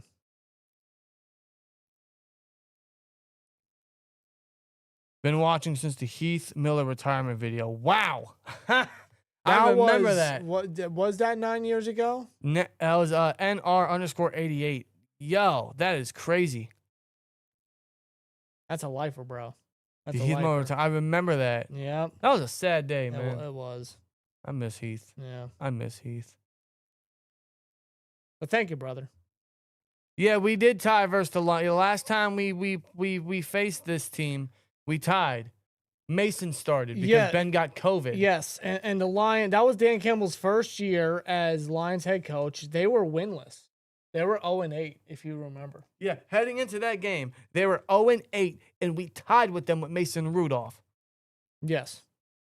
Frymu fumbled the ball. Yep, and I remember seeing that, and then Well, the Deontay Lions, fumbled the ball too. yeah, he did too. All those fumbles in overtime. But man. I remember seeing me fumble. I'm like, there's no fucking way. And we tied. Yeah, the last time we played the Lions, it ended in a tie. That game was stupid. That was such a stupid game. Oh my God. Yeah, that was wild. That was wild. Chances the Steelers win the last 3 games and go 11-6. There's always a chance. There's always a chance. I feel the team's very capable if they play consistent. One thing I know for sure, we should definitely beat the Browns. That's one thing I know for damn certain. If we don't, I don't know. Yeah, I feel like they should. No doubt they can sweep the Browns. But the problem is they haven't won in Cleveland in how many years? Well, time to change that. Yeah, I agree. 100%. Twins, would you guys say Aaron Rodgers has been better for us this year than Wilson was last year? Absolutely. No doubt about it. Absolutely. At this point last year, Wilson was costing us football game. It wasn't all him, but he didn't help. No, he did not. Rodgers has actually been much better than Russ. Much better. 100%. I mean, look where Russ is at and look where A-Rod's at. I mean, Russ is a healthy and active, isn't he? yeah. He might as well just retire and become a broadcaster for CBS. I honestly think that's where Russ goes. Well, didn't he do that during the Well, it was him and Winston. They were doing something similar. Winston was on Fox. Yeah, with Terry Bradshaw. Yeah, so 'Cause he Russ put the- was on because I remember they were talking about the Steelers matchup that week, and he was like behind Bill Cowher. Oh. Yeah, so I wouldn't be surprised if Russ were to go to CBS. A lot of these players do. Like Matt Ryan does it now. Yeah. Obviously, Gronkowski, Tony Gonzalez does it for Thursday Night Football. You got who else? You got Andrew Whitworth's part of the Thursday Night Football team. Richard Sherman. Ryan Fitzpatrick's all along that entire panel. Yeah. Also, you got Gronk. You got Terry. You got I think Brady is on that thing too. Every now and then. You got all these former players doing all that Yep. workout, which is kind of cool. I'm not gonna lie to you. Michael Strahan, of course, which his record's about to get beat. It should have been broken by Watt years ago on Tyler Huntley, but Garrett's knocking on that door. he's gonna get it. Oh, no doubt. He's gonna get it. There's no way he doesn't. He's gonna get it, and props to him. He's earned it. He's had one hell of a season, despite Cleveland being shitty. Yeah. A-Rod scores tutties. Yeah, he does. He does. He scores rushing touchdown, dude. That Thursday night game was awesome. Every fan on their feet. I can't remember the last time our stadium was like that. Yeah. Yeah, for sure. Would love to hear a discussion on my situation. Got to pick 2 PPR. Hampton, Harvey, Pickens, Evans. Thanks, fellas. Go Steelers. Scano. You got to pick 2? Okay, so between Hampton and Harvey okay. I see what you're saying. You got to pick. I think I would go Harvey. If he's healthy, he's capable, I think I would go Harvey. Just because he's the starting back for Denver now, and he's been getting a lot of opportunities. He's been playing good, too. I think I would go Harvey, just my opinion. As far as Pickens and Evans, I mean, Evans had a great game in his first game back. Though Tampa Bay lost in brutal fashion. Pickens, I mean, he hasn't really been having a good stretch the past 2 games. That's this week, right?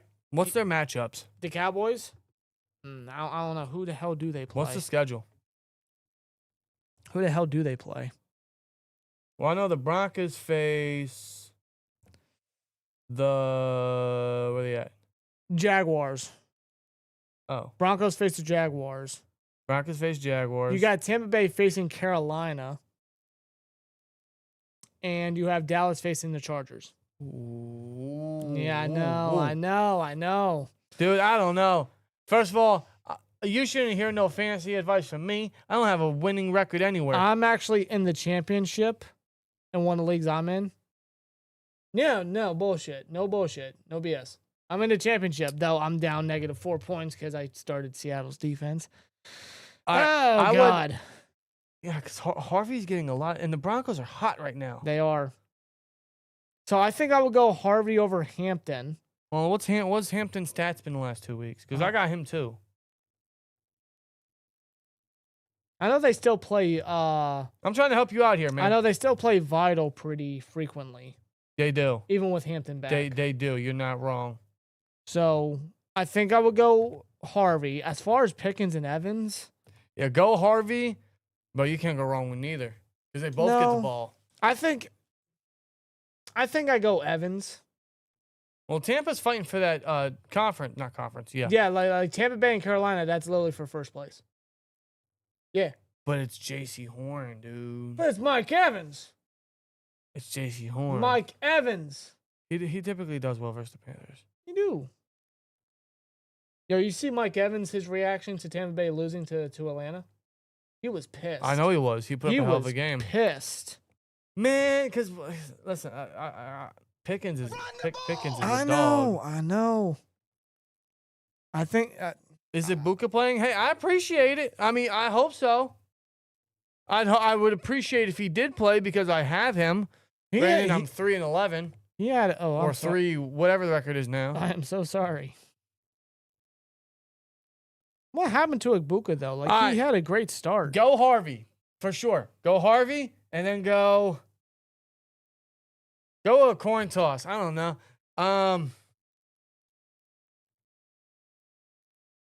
I'm saying Evans. I'm saying Mike Evans. I don't want to do you dirty, dude.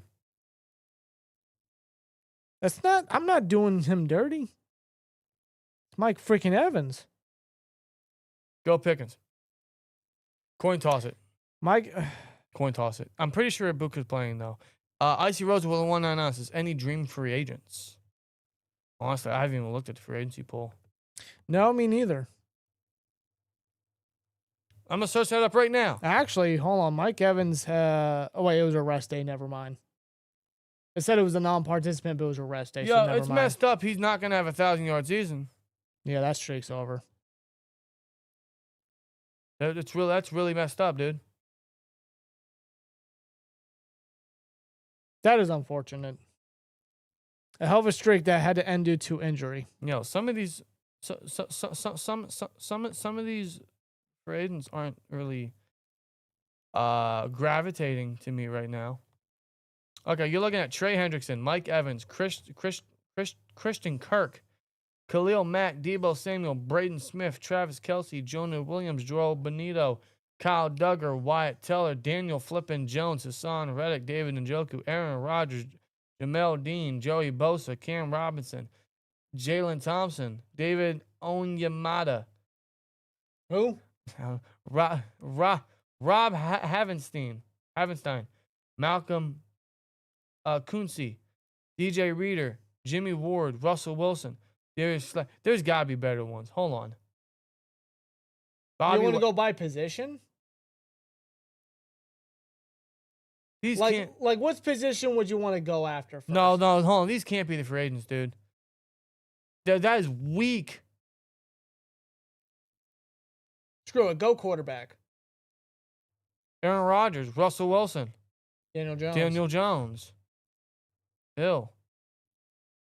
Yeah. Marcus Mariota, Zach Wilson, Tyrod Taylor, Joe Flacco, Kenny Pickett. No. God. No. Jimmy Garoppolo, Mitchell Trubisky, Case Keenum, Trey Lance, Josh Johnson, Carson Wentz, Brandon Johnson, Malik Willis, Kyle Allen, Teddy Bridgewater. Why not? Why not fulfill the Malik Willis prophecy? No, we're not doing that. Why not? Yo, these free agents, dude, that is bad. That is pretty bad. That's what I gotta get excited for. And no, here, let me. Can we get some surprise cuts or something? Oh no, that's bound to happen. There will definitely be some surprise cuts. Would you rather have Mike Tomlin right now or Sean McVay as head coach? Sean McVay. Who has more recent playoff success? Who has more recent Super Bowl? Who's the offensive wizard? Who has a better coaching tree? Literally, who has a better coaching tree? Sean McVay. Where do you think Zach Taylor came from? Dude, I'm even looking Mac at Jones? No. Dude, I swear, no. You know what? Oh, he's a first round pick. Exactly. I was going to say that because, the pedigree. That's why Mitch came to town. No. Dude, even the wide receiver free agents are not that great. Yeah, dream for agents, Icy Roads. There's nothing to dream about. Dude, I see maybe Rashid Shaheed if Seattle doesn't keep him. Yeah, Seattle. Maybe. See what Jacoby Myers just got? Yeah. Bro. Yeah. Yeah. And you know what? Good for him. He got paid and he deserves it. Oh my God. This is Pickens. Pickens. Dream for agent, George Pickens. Oh, wait. I see Wan'Dale Robinson. Alec Pierce. Dude. Wan'Dale Robinson, bro. If he leaves New York, and if you want a legitimate wide receiver, He's a slot but receiver. he's been a hell of a target for the Giants. He's a slot receiver. We don't need a slot receiver. We have too many of those. He can play outside. No. Oh, he is just so reliable, though. I agree. He's got good hands. He's always so reliable. But he's not a 2 in our scheme. Well, listen, Alec Pierce is another good one. That's a bona fide outside deep threat. That's a dream. Alec Pierce would be a dream. I'm not going to lie to you. I would love Alec Pierce. You want to throw the ball deep, look no further. I mean, that's really it from what I'm seeing. I don't think the Colts are going to get rid of him, though. I don't know. They'd be stupid. He leads the league in yards per catch the last 2 years. Yeah, I would probably go with Alec. Like, if I had to pick one, probably Alec Pierce. Just because, I mean, the field isn't pretty. No, for shits and giggles, let's look at cornerback. Though I like the cornerback room we have right now, as long as they're all healthy. JPJ, Pierce, Samuel, Eccles. As long as they stay healthy, I mean, I like that tandem there, but it wouldn't hurt to add another one. Because Corey Trice can stay healthy. I mean, Jamel Dean. You got... I wanted Jamel Dean the first time around. He's an anticipated free agent, but, like, that's really about it. Dan and Rob, what's your honest score prediction this Sunday in Detroit? Score prediction. Score prediction is 27-23 Lions.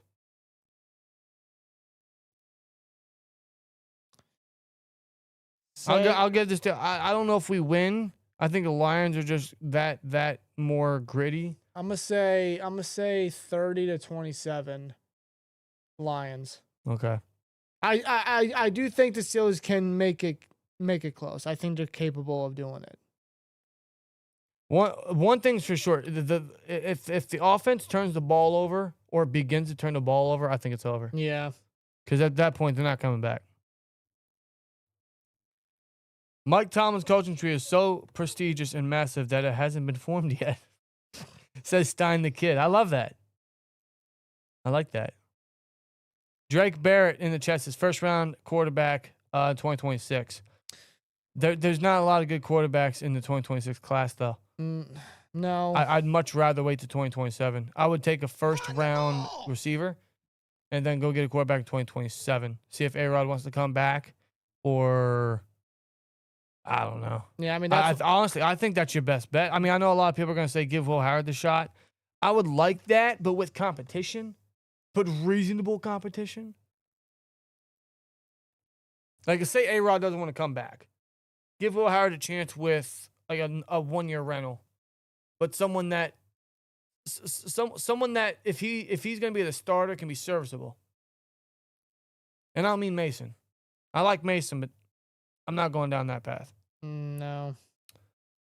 Listen, guys, no game is easy. Put the Lions wins against losing teams. All the teams they lost to are in playoff contention. Sure. For sure. We also said the same thing about the Bears. And the Bears beat us. In fact, we were the first team with a winning record that they beat. Mm-hmm. We said the same thing about the Bears, and the Bears smoked us. And they smoked the Eagles, too, not too long after that game, too. So, and they're the number 2 seed in the NFC for a reason. Cade says, Steelers are going to get Malik Lemon, wide receiver from USC, round 1. I would love Lemon. Don't let his size fool you, dude. That's a football player. Mm-hmm. I would love Lemon. I mean, there's going to be a ton of receivers in the first round to choose from. If there is a draft class for them to pick a receiver in the first round, look no further than this one. Just to fulfill wide receiver 2, like, truly for the next 4 or 5 years. I don't think they get Tate from the Ohio State. That's what I want, though. I know. I would love Lemon. I love Tyson, too. Or the one dude from Tennessee. Oh, Chris Brazel. Yeah. I'm just saying, bro. There's talent. Or Denzel Boston. I mean, that's a man of size. Mike G says Alec Pierce is who we need. I agree. We need someone that's going to threaten the deep ball. I've always liked Alec Pierce. Always did. Now, if you get Alec Pierce, I guess that takes away the wide receiver need. Okay, then go after a corner. Yeah. Go after a speedy lockdown corner. We need speed at the position, but we need somebody to keep up with coverage skills. Yeah. I would bring back James Pierre as a depth piece because he's such a quality depth guy. Same with Samuel? Yeah. Yeah, but I would still draft a speedy corner because we need speed there. Yeah. We don't have speed at that position. JPJ's not the fastest guy. James Pierre's not the fastest guy. Eccles is we have no speed at the corner position. We need speed badly. Icy Road to the 199. It's the same as last year. We got to trade him for agency. Yeah, and we're gonna have the picks to do it. We're gonna have the picks to do it, and I would like one splash somewhere because they're gonna have the cap space. Kit Reg says 5-0-1 at Ford Field. Really? I did not know that. What would that one tie be? Well, it definitely wasn't the last time because I was in Pittsburgh. When? What? No, that had to been like way back in the day. Probably. Stein the Kid says take Nuss in the second and say fuck it. Howard versus Nuss for quarterback 1 next year. Talking about Garrett Nussmeier from LSU. I wouldn't mind that. I'd feel safer in the 3rd round because like at that point you're not really drafting him to be your future, are you? Because I don't know if he has that ceiling. In fact, a lot of these quarterbacks don't in this upcoming draft class, but I wouldn't mind that in like the 3rd if he falls, which I could see. How do I say this? Jensu Uchicha 91. I apologize if I butchered that, which I probably did, but he says with a 1999, Dan and Rob, hope you both are doing well. Wanted to stop by and wish you guys a Merry Christmas and bless you both as always. Here we go, Steelers. Thank you, brother. Thank you. I appreciate that, man. Thank you. We are You too. 1 week away from Christmas. Thank God. 6 days, actually, but Yeah, yeah, since 1 it's week. the 19th now, yeah. 1 week from Christmas. Thank God. Thank God. I mean, like, it sucks seeing the holidays kind of come and go and whatnot. It but, flies by. I mean, the whole year flew by. but it's like, We're about to be in 2026, fellas. at the same time, it's What? just kind of like, let's just get to the holiday. You know what I'm saying? I can't wait to get to the holiday. I want to see what I got. Yeah, you got a lot of presents. A lot of presents for the family. Maybe a lot more than I really needed to, but you know what? F it. It's Christmas. Yeah. It's the season of giving, so. Yeah, man. I'm looking forward to it. But yeah, man, to you guys, I know it's early. We're going to say it again next week at some point. It's going to be an early week for the channel. I figured it next would be week. because, like, Wednesday's Christmas Eve. Wednesday's Christmas Eve. Thursday's Christmas Day. And Friday. Stranger Things Day. Yeah, bro. Stranger Things Day, bro. Bro, I'm staying up all night. I know. Just don't fall asleep. If you fall asleep, I'm not falling asleep. I'm not waking you. I'm if not you falling do. asleep. You say this every time, though. Oh, God, I'm not falling asleep. All right. If I have to take a nap during the day, I will. Okay. I'm not falling asleep. I have Oh, to. you'll take a nap after that feast. Let me tell you. I gotta watch Volume 2 of Stranger Things. So yeah, we're gonna have Christmas Eve Wednesday, Christmas Day, and Stranger Things release day. Next Thursday, When did they release it? 8:00. 8:00 at night. Isn't a it's- football game happening I during don't that care. time? It's the Broncos and the Chiefs. So Netflix is hyping a Christmas night football game around that time, but gonna release Stranger Things at the same time. I guess. All right. I thought it was on Prime next week. Is it Prime? Either way. I don't know. I'd have to double check. Maybe it's an afternoon game. I have no idea. Either way, no, man. I can't wait. I'm looking forward to next week, man. But yeah, I mean, to you guys, Merry Christmas. Hope you guys are having a very fun, safe holiday. Hope you guys got most of your shopping done. I did. It's just a matter of getting everything in here. It all hasn't gotten here yet. Not yet? I think I'm done with my Christmas. I think. I want to say I am. I might get one more for someone. I don't know yet. Okay. I'm still deciding. I don't know, man. But yeah, we hope you guys are having a fun festival, safe Christmas season for sure. And trying to stay warm. It's been cold out there. It has been cold. And it's about to get really windy over here, too. Who do you guys think are the 5 best teams in AFC are? In order?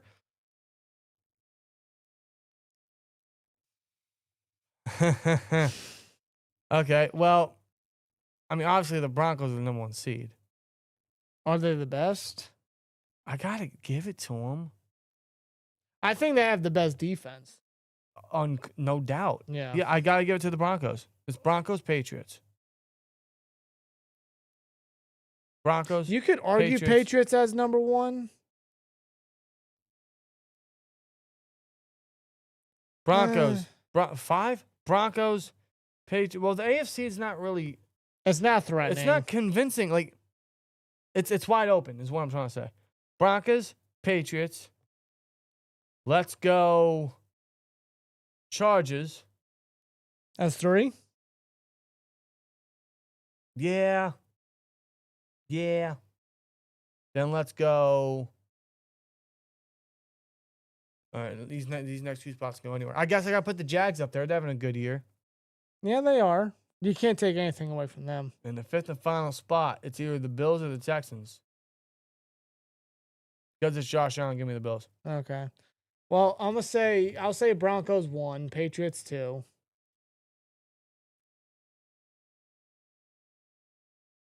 I don't know. I feel like Texans should be up there. Their defense is good. They should be up there. I mean, like, from where they were to where they are now is incredible. I hope the Texans make the playoffs. I don't want to face them, but I hope they make the playoffs. No, Texans deserve it. Texans deserve it. I don't want to face the Texans, by the way. No, thank you. I don't want none of that. I'll say Jaguars 3. How do the Jaguars have 10 wins?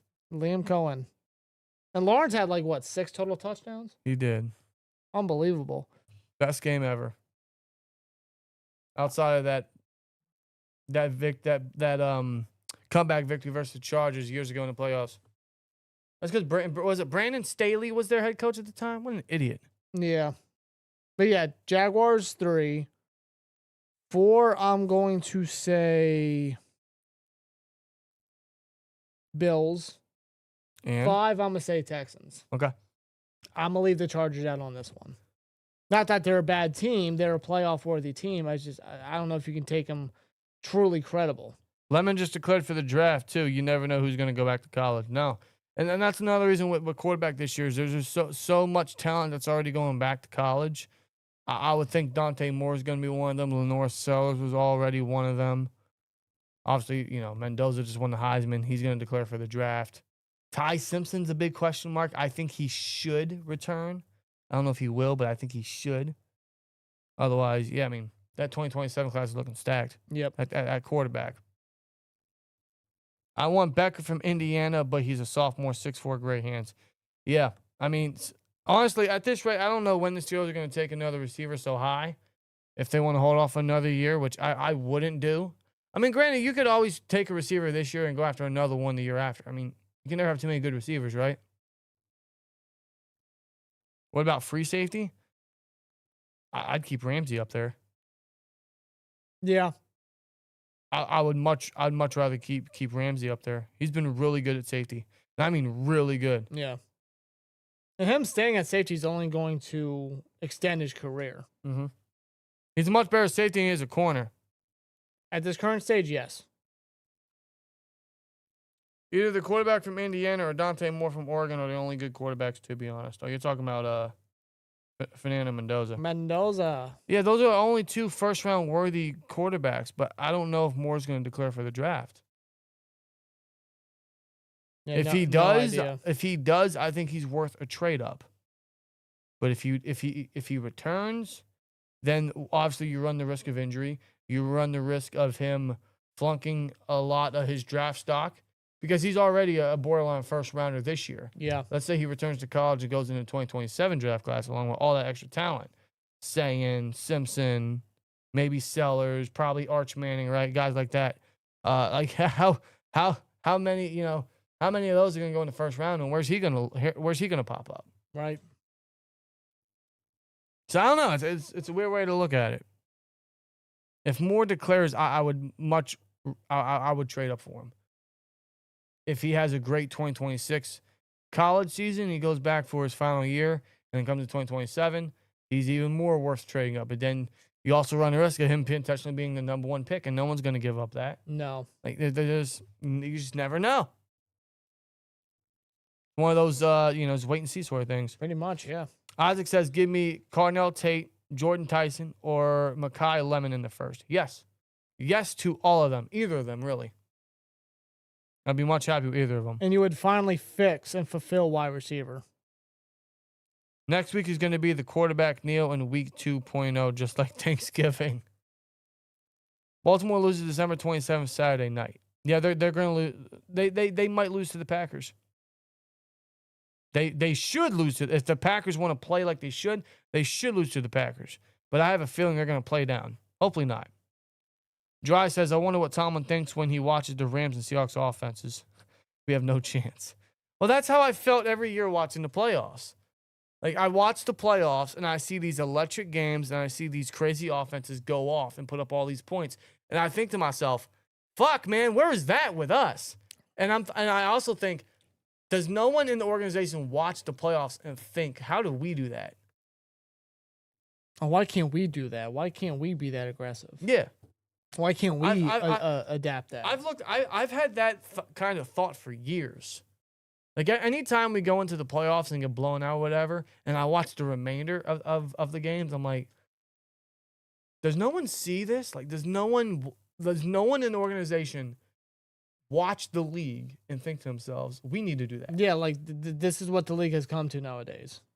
Like, you need an offense like this if you want to go far. Yeah.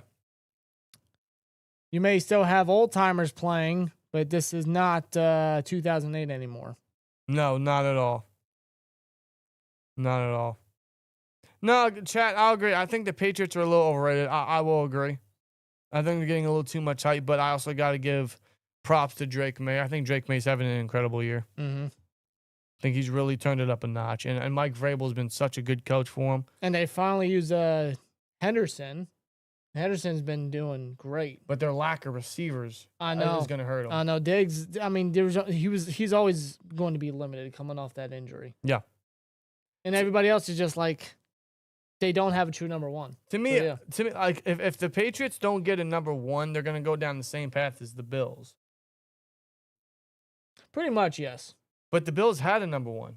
It's the same number one that the Patriots have, just older. Yes, much older. But if they don't get a number one, I think the Patriots are going to go down the same path the Bills have the last number of years, only with better coaching.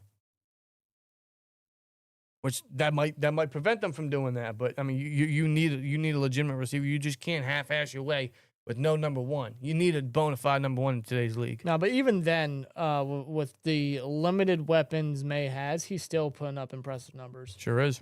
Which is just incredible. You give him a number one, I mean, like, look out. And R_88 says, Tomlin, when he sees modern NFL offenses, I can't give you all the ingredients to the hot dog. You might not like it. No, that's just, that would 100% be his answer. Isaac says, I hope they're not overrated so they can stomp Baltimore in a week and a half. Who do you root for? Well, we hate both teams here. Like, who do you root for? That's an interesting way to look at it, Isaac. I'm rooting for the Patriots. We're looking at the division circumstances. I'm rooting for the Patriots. Yeah. And I think I did pick them for the weekly predictions that we're in. I definitely picked the Patriots. Yeah. Accept or decline Broderick's fifth-year option, especially with the emergence of Dylan Cook. I would still accept it. I mean, it's going to be a hefty price tag for Broderick, but I would still accept it. I would accept it, and either he doesn't recover from his injury or he doesn't play up to par. Guess what? You let his contract run out, and Dylan Cook is a very good backup tackle where if he has to come in and maybe he continues to emerge and might eventually be starter worthy, I don't want to rule it out. He's been under the system a couple years. It might be a Villanueva situation all over again. I don't know. Could be. He played that good. He played that good on Monday night. So I would accept Broderick's fifth-year option, and then I would keep Cook as insurance. That's what I would do. Yeah. No, I would definitely do that for sure. I think it really depends on Broderick's neck injury and his recovery. Yeah. I mean, either way, Broderick's going to be in for next season. If you accept his 5th-year option, you have that extra year to keep him. Can you? I forget. I don't know if this is possible. Correct me if I'm wrong. If you accept the 5th-year option, is there a way to resign from it? I don't think there is. No, I think like I don't whatever think there decision it is pretty much it.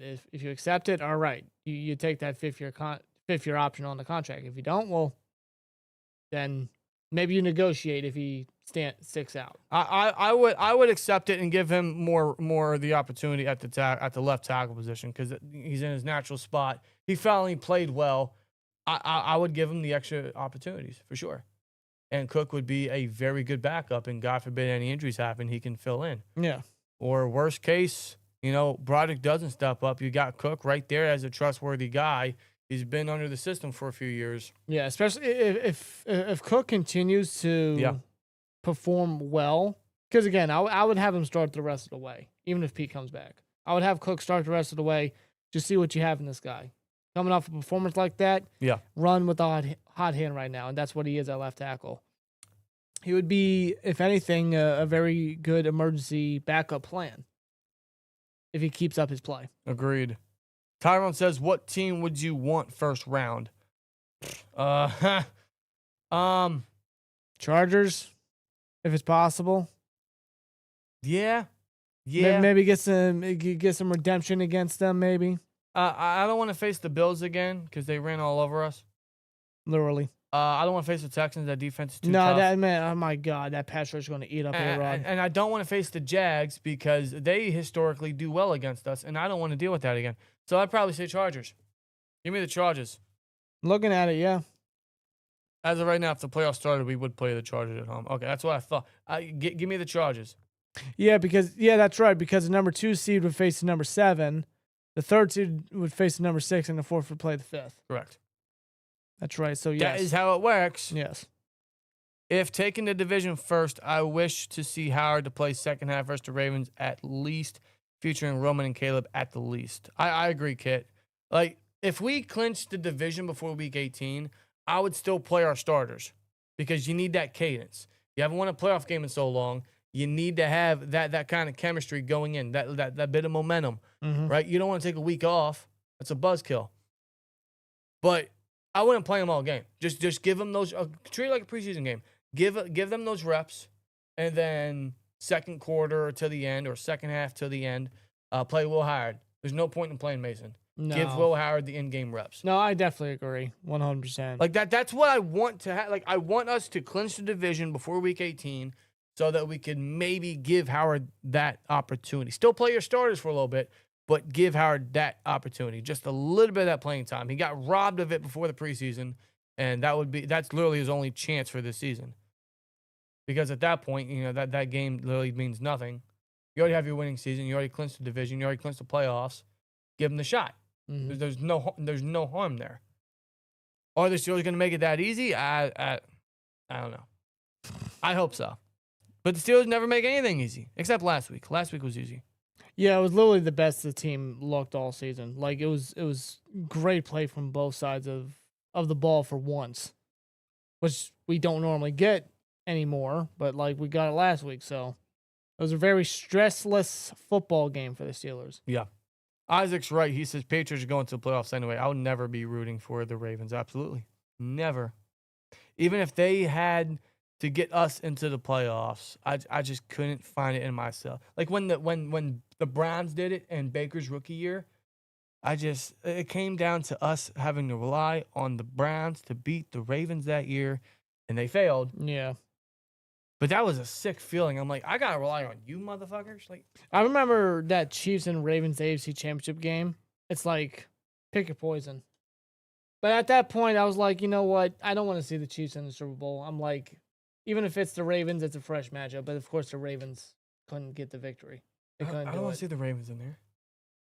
Just for the sake of changing it up in the Super Bowl. Because the Chiefs, they've been in the Super Bowl how many years straight? Up until this year, of course. I don't want to see Ravens in there. Just my thought, just my opinion. That's fair. It's like the Bengals. I don't want to see the Bengals in the Super Bowl with the Rams. No. But I can't deny that the Bengals-Rams was a very fresh matchup. Yeah. Like, completely different and very exciting going in there was a as great an game. NFL fan. Yeah, it was a great game. Plus, it was teacher versus student. It was McVay versus Taylor. So Yeah. that was a good game. I just didn't like seeing the Bengals have that much success. But hey, they didn't win the Super Bowl. They sure didn't. They sure didn't. Chargers would likely get a different Aaron Rodgers. Okay, I think he's getting locked in, knows it, and avoid media at all cost. Well, Aaron Rodgers is no stranger to this time of the year, of this, importance of the season. He's older, obviously. Sometimes he looks like it. Sometimes he doesn't, but he's no stranger to this. He knows how to be ready, and that's one of the reasons Tomlin got him. Is he's very aware of the implications right now. And Rodgers is playing real good the last 2 weeks, so shout out to Aaron Rodgers, man. Also, it helps we get tape on the Chargers already as well, so we can fix the mistakes we made last time we played them. Yes, Kid, that's a positive in its own right. You can say that about a lot of the teams in the playoffs, honestly. We got tape on most of these players the last couple years, actually. And if we remain the 4th seed, we would host a playoff game. Yes. Last time, the Chargers would have to travel and play in Pittsburgh in that cold environment. Yes. So it's like... Yeah, because they get SoFi Stadium over there where it's all in a dome. Oh, and it's so toasty in there. there. So warm, man. I mean, you don't need no hoodies and beanies and blankets and fluffy socks and whatnot. No, it's already toasty in that stadium. Now, I will say some players over there know how to play in cold weather. They're no stranger to it. It's just that's not their current climate. No. I mean, like playing in California or in a dome. I mean, they're well conditioned to that. Yeah. So, which I think's stupid. Who needs a dome in California? What are you scared of? Just the look. Why do you think Levi Stadium isn't a dome? San Francisco. It's always sunshine. Yeah. What do you need a dome in California for? The look. The look for the city. It's like the Bills. They're thinking about getting a dome in Buffalo, which I get because of the snowy weather. But why would you do that? Like, it takes the fun out of it. No, it's like the Steelers getting it. Don't do it. Don't get a dome. Okay, that takes away the legitimacy, or even the Patriots, and the respect and the reputation that you guys have. Certain teams play in football cold weather, or even the Patriots. Like, imagine if they just got away from Gillette Stadium. The Packers with Lambeau. Yeah, no. The Bears with Soldier Field. No. The Steelers with Heinz Field. No, they just belong in that environment. Yeah, there are certain teams that are stable in certain locations that have football weather. It's a staple. It's old school, really. It's something that's not really taught a lot because everything's a dome now. Everyone's got to get domes, like the Vikings. Well, Miami the doesn't. Miami doesn't even have a dome. Hard Rock Stadium, that's not even a dome. No. So it's like, I don't know. I'm not a fan of dome stadiums. Cowboys, right? AT&T Stadium. It's a beautiful stadium, though. Yeah, but every time they punt the football, it hits the Titantron. A giant TV. I guess because they can open the roof. That's stupid. They can open up the roof, I guess. If you guys got your wish and Tomlin got fired, do you have anyone in mind to replace him? One is Clint Kubiak. He's definitely up there. He's not on the level of like what Ben Johnson was the last 2 years, but Clint Kubiak. That would probably be one of my top names for sure. I mean, I would imagine he's going to be getting head coaching interviews. There's no way he doesn't. The season he's having with how he's done over there. I'm pretty sure he will for sure. Joe Burrow might not make the Super Bowl ever again, to be honest. I don't think he will. Not with that team. Nah. Well, there's already rumors of are you going to be a Bengal next year? Or do you see yourself being in another jersey? I don't know. Yeah, because Cincinnati's going to want to move on from Joe Burrow. They just signed him to a big contract, and the receivers Yeah, because Joe Burrow's going to be like, yeah, I see these receivers I'm throwing to, but I think I want to leave. Well, this is what happens when you throw, I don't know, $400-500 million at 3 players instead of the line and the defense. That's the Bengals for you. After this weekend, I think we will know what this team is going to be capable of going forward. The Lions will be a solid test. Says N33K, the artist. Yes. Nick the artist? Is that what it is? I think that's what he's implying. I have no idea. I'm just gonna call you the artist, but yes, I agree 100%. This is a true test for the Steelers. This is gonna test them. This is gonna see if they're legitimate enough. This is gonna see if they are consistent. Gonna see if they are absolutely playoff ready. Like, this ain't the Dolphins. Okay, you did good versus the Dolphins, and props to you. You ended their win streak and you stopped their strong rushing attack. Now you need to do that again versus the Lions, except multiply that by at least 3. Without Watt and without Herbig. You get Harmon back, that's great. But your edge depth is bare. And there's a reason you drafted Sawyer, to prepare him for the situation. But him versus Penei Sewell isn't a favorable matchup, my guy. So this is going to be an absolute hell of a test for the Steelers. I'm looking forward to it. I'm a little worried. I have some doubts. But it'll be interesting to see what Steelers team we get come Sunday. Which is what, a 4:25 game? Yes, it is. So it's going to be a mid-evening game, pretty much. Yeah. Tony Romo and Jim Nantz will be broadcasting it, so we got to hear Tony Romo, unfortunately.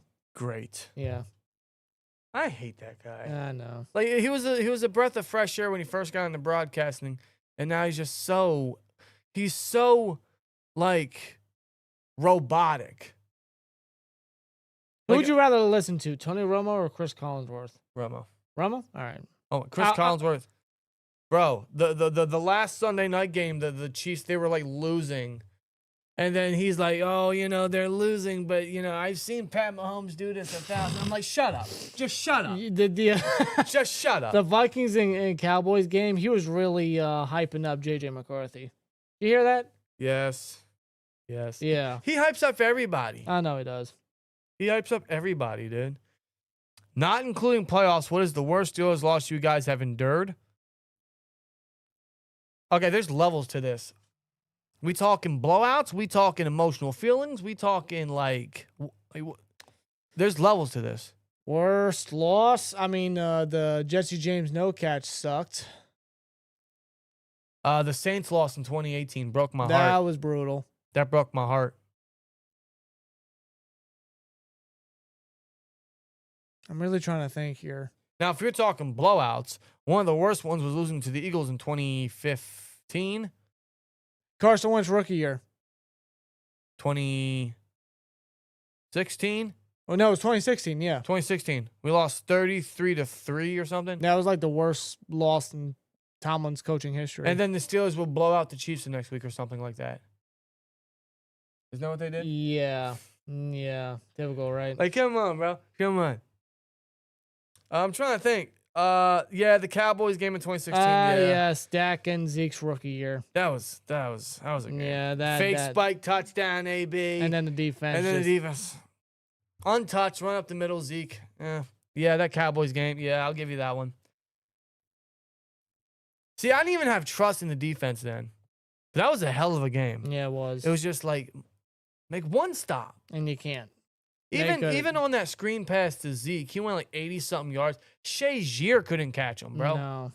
Shazier couldn't catch him. He was one of the fastest dudes in the league at the time. Rookie Zeke was on something. He was. Prime Zeke, dude. Yeah, that game, that loss kind of sucked. Raiders 2018, yeah. You know what? Yeah. I kind of expected that. I really did. Yeah, he didn't let Ben back in the game because of good flow with Josh Dobbs. Josh Dobbs threw a pick. He threw a pick. They went 3 and out. I think they fumbled the ball or something. Yeah. Who can forget the Cardinals loss? That loss really didn't help our playoff cases for that season. We beat the Patriots the week after that. That was our Super Bowl that year. It was. But you lose to the Raiders, and then that Saints game, like, they really needed to beat the Saints that year. And if they beat the Saints, they would have obviously gone to the playoffs. But also, if you don't lose to the Raiders, you probably still get into the playoffs. Yeah. That 2018 year was... That was AB's last year. He had 15 touchdowns that year. Mm-hmm. Yep. But yeah, that Raiders 2018 game was just stupid. But the most Steelers thing ever, to beat the Patriots the week after.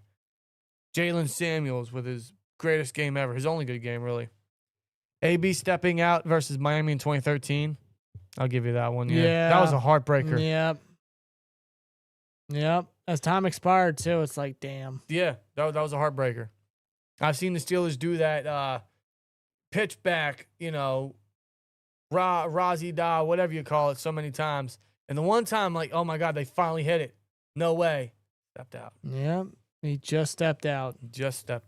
I'm trying to think, what more bad losses were there? Well, there's the back-to-back with the Cardinals and the Patriots. Yeah, in 2023. That was bad. That was really bad. The Texans blowout in 2023.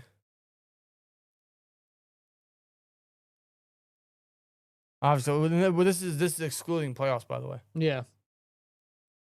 Most underrated and overrated Steelers players ever. Oh, most underrated is Heath, Casey Hampton, Aaron Smith, L.C. Greenwood, James Ferrier, Lawrence Timmons, even. Yeah, LT. I'd say he's up there. He was always credible. Greg Lloyd. I don't think he ever got enough credit. Yes. Greg Lloyd deserves a lot more recognition. Those are the ones that come off the top of my head. Overrated?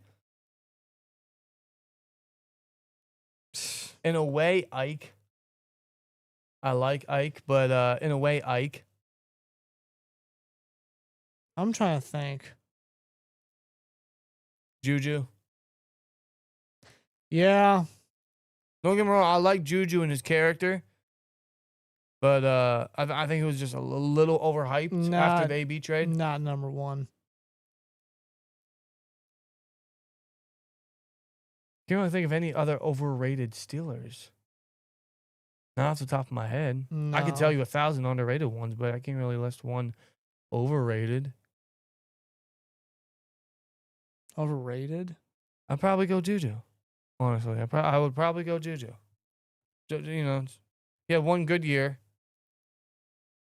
The Vikings lost in 2022. What was that? The point. That was 2021. 2021, yeah. That was 2021. That was Ben's last year. That was on what was that? Thursday night game. Yeah. Thursday night game. That was the game before the Titans game we went to. Yes. 4 years ago.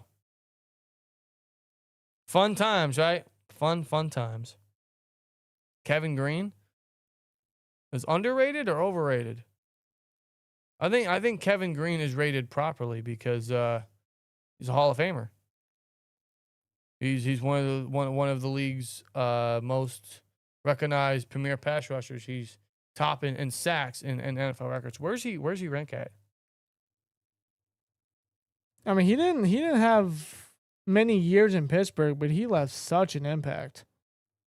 Kevin Green is third with 160. Yeah. Wow. Hall of Famer. And you know what's crazy? There's no one active right now that's close. I believe that.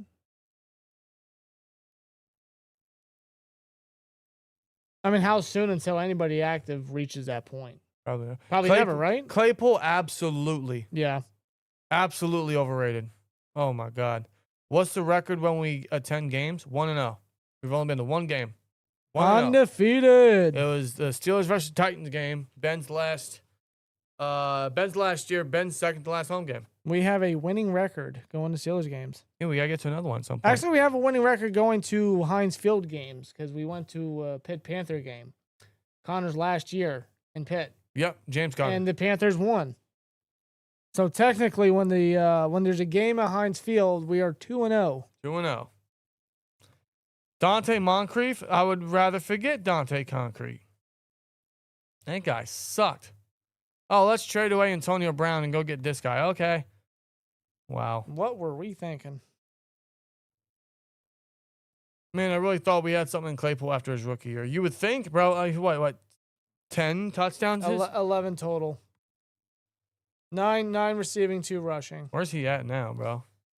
Where did he go? What happened to him? Not in the NFL. I can tell you that. Cordell? Yeah. Cordell was way ahead of his time, though. Way ahead of his time. Yeah, he was. Martavis Bryant. Martavis, it's just such a shame. Underrated. I can't even say he was underrated because he didn't play long enough. Yeah, I know, but like, man, could he have been something though? He's like another Josh Gordon to me. He might not have been as fluid of a route runner as Josh Gordon, but he was such a dynamic football player. He was. And they both ran into the same issues. That sucks, man. It really sucks. I'm hoping Martavis is doing well wherever he's at. Devin Bush has the Tomlin effect. One of the worst first-round picks in recent history. And we've had some bad ones. Apparently, he's doing well over in Cleveland. That doesn't surprise me. If he is, listen, good for him. He just didn't pan out as a Steeler. Darius Hayward-Bay, he was a very good special teams guy. Yes. He was an absolute gunner for special teams. An ace. But I remember he'd come on the field for offense every now and then. He was I wouldn't say he was a favorite of Ben, but more of like a secret weapon. You give him a jet sweep, he'll go up the field 60-something yards. You want a deep shot down the field, he'd come down with him. Not often, but he'd come down with him. He had drop issues for sure. He had a ton of drop issues. Yes, he did. I still remember that botched touchdown that never was versus the Patriots in Week 1 of 2015. He got him right in the corner of the end zone, and he got his feet out of bounds. Yeah, he tried to get his footing right, and then he just ended up stepping out of his right foot, I think it was, stepped out of bounds. Yeah. It's like, bro, just keep your feet still. Just reach up. Yeah, I remember that. I remember the days Darius Hayward-Bay. Jarvis Jones was the worst pick. Bush was productive a game or two. Bush had a productive rookie year. Yeah, he was good his first year and a half. Jones Sucked. Yeah. You want to sum up Jarvis Jones? He was replaced by the guy that he was drafted to replace. They drafted Jarvis Jones to replace James Harrison. James Harrison went to the Bengals. It didn't fit him. He retired, came back 4 weeks, something later, and replaced Jarvis Jones. And then Jarvis Jones ended up leaving the Steelers to go to the Steelers graveyard in Arizona, but he didn't make the team. And that was the last time he was in the NFL. Wow. As soon as he got cut, he was basically like, all right, I'm done. Claypool couldn't make a contested catch to save his life. 6'4" wide receiver plays like he's 5'4". So tiny for a man so big. Man, Kenny's first pick he threw in that Jets game. He tossed up to Claypool, bro. You're 6'4". Hey, come on, dude. He never used his frame. Never used his probably size. The most 6'4", 228, 230, whatever the hell he was. Probably the most clumsy wide receiver I've ever seen. He's the tallest, skinniest, like biggest dude ever. Made no sense. The biggest little man. Literally, the biggest loser. Mike Mitchell was overrated. Oh my, I hated Mike Mitchell. He just could not tackle. No. He couldn't tackle. No. He had no range. He knew how to deliver a hit. But that was his thing. He tried to lay the hammer instead of make the tackle. Yeah. The amount of missed tackles he had that led for touchdowns. I remember that Bengals wild card game when A.J. McCarron started for them. A.J. Green had that touchdown. Mike Mitchell just whiffed on that tackle. How many times did we see that? Dude. AJ, bro, you look at A.J. Green's stats or highlights versus the Steelers, Mike Mitchell's probably a part of half of them. He's featured in them, that's for sure. So was Antoine Blake. We had Antoine Blake covering that Valentino Blake. Good old number 41. Yeah. No, he wasn't good. No. He did pick off Phillip Rivers for a pick six, though. Rashard Mendenhall. He was just... He had a good couple years, then the fumble happened, and it's just, he fell off. Yeah, he's just one of those we like to forget about. As soon as that fumble happened, he fell off. Edmonds is the biggest bust. Bush's career died due to injury. I didn't mind Edmonds. Now, I didn't like him the first couple of years, but I grew to understand his role at the strong safety spot. Now, clearly, Edmonds isn't doing anything. I don't even know where he is. I don't know either. I know his brother's doing great in Chicago. Yeah. Though he's hurt, he's doing great. But no, the biggest bust is Kenny Pickett. Kenny Pickett sucked. I mean, there was a lot. Trash. Absolute Pickett trash. was a bust. Jones was a bust. Artie Burns was a bust. Basura.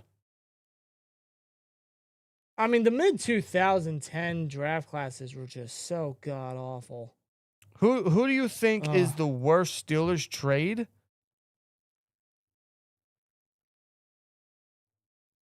Does Devin Bush count?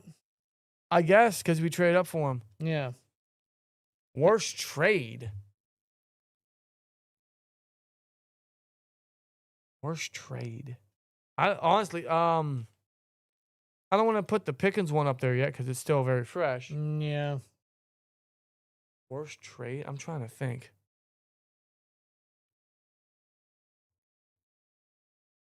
Can't really recall a lot of bad trades. Yeah, like maybe trade up in the draft, like Devin Bush was bad. no, because Steelers. I mean, they hardly traded high capital for a player. Yeah, they never did that.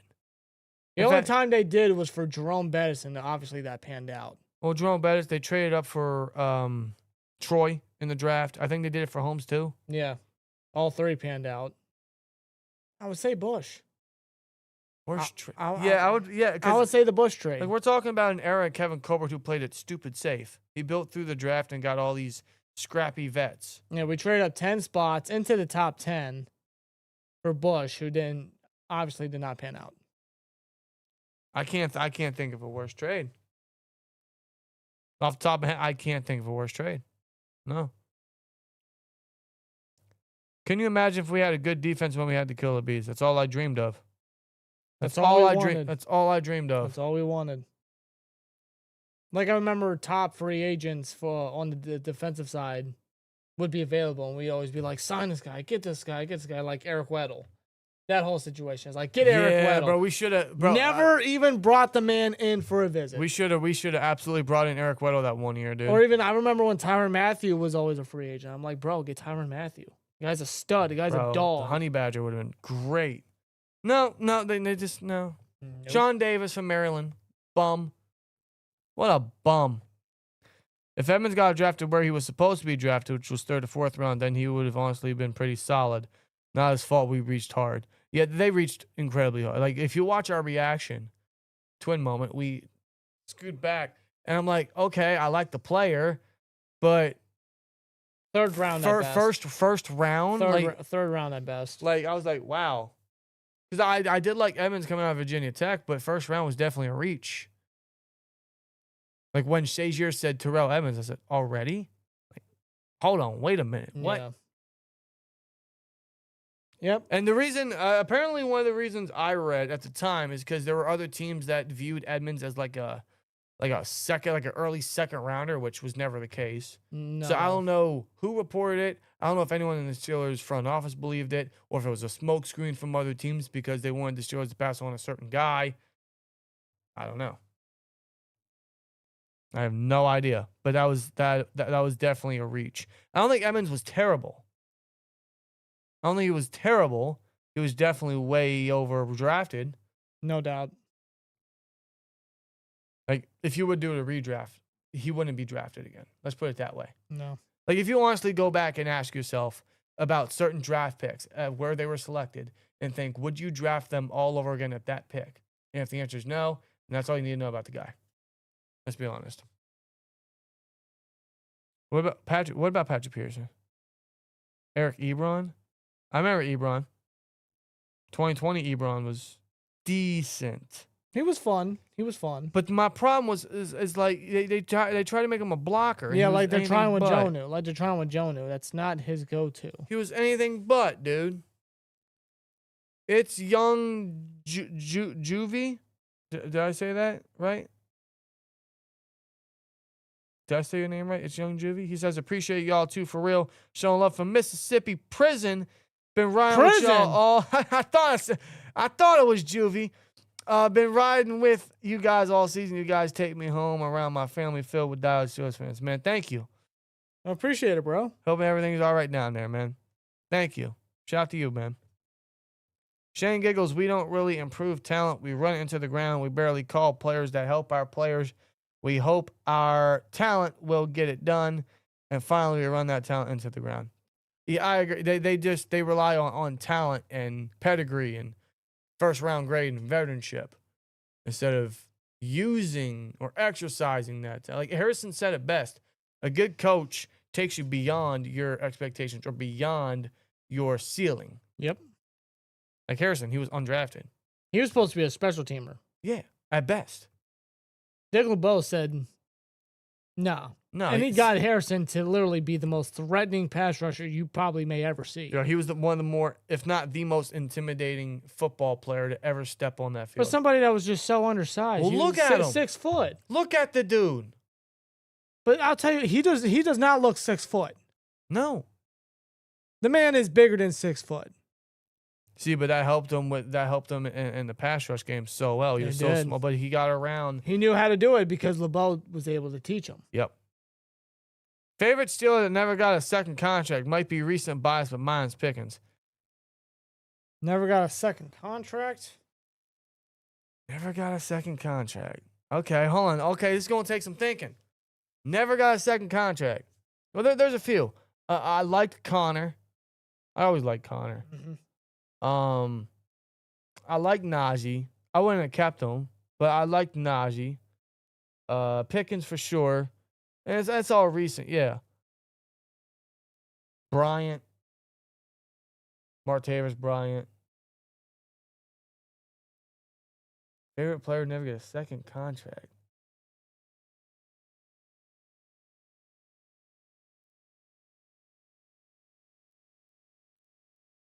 Honestly, I'm probably gonna have to agree with you, Dry. Probably Pickens. Yeah. Pickens or let me think to the defensive side of the football.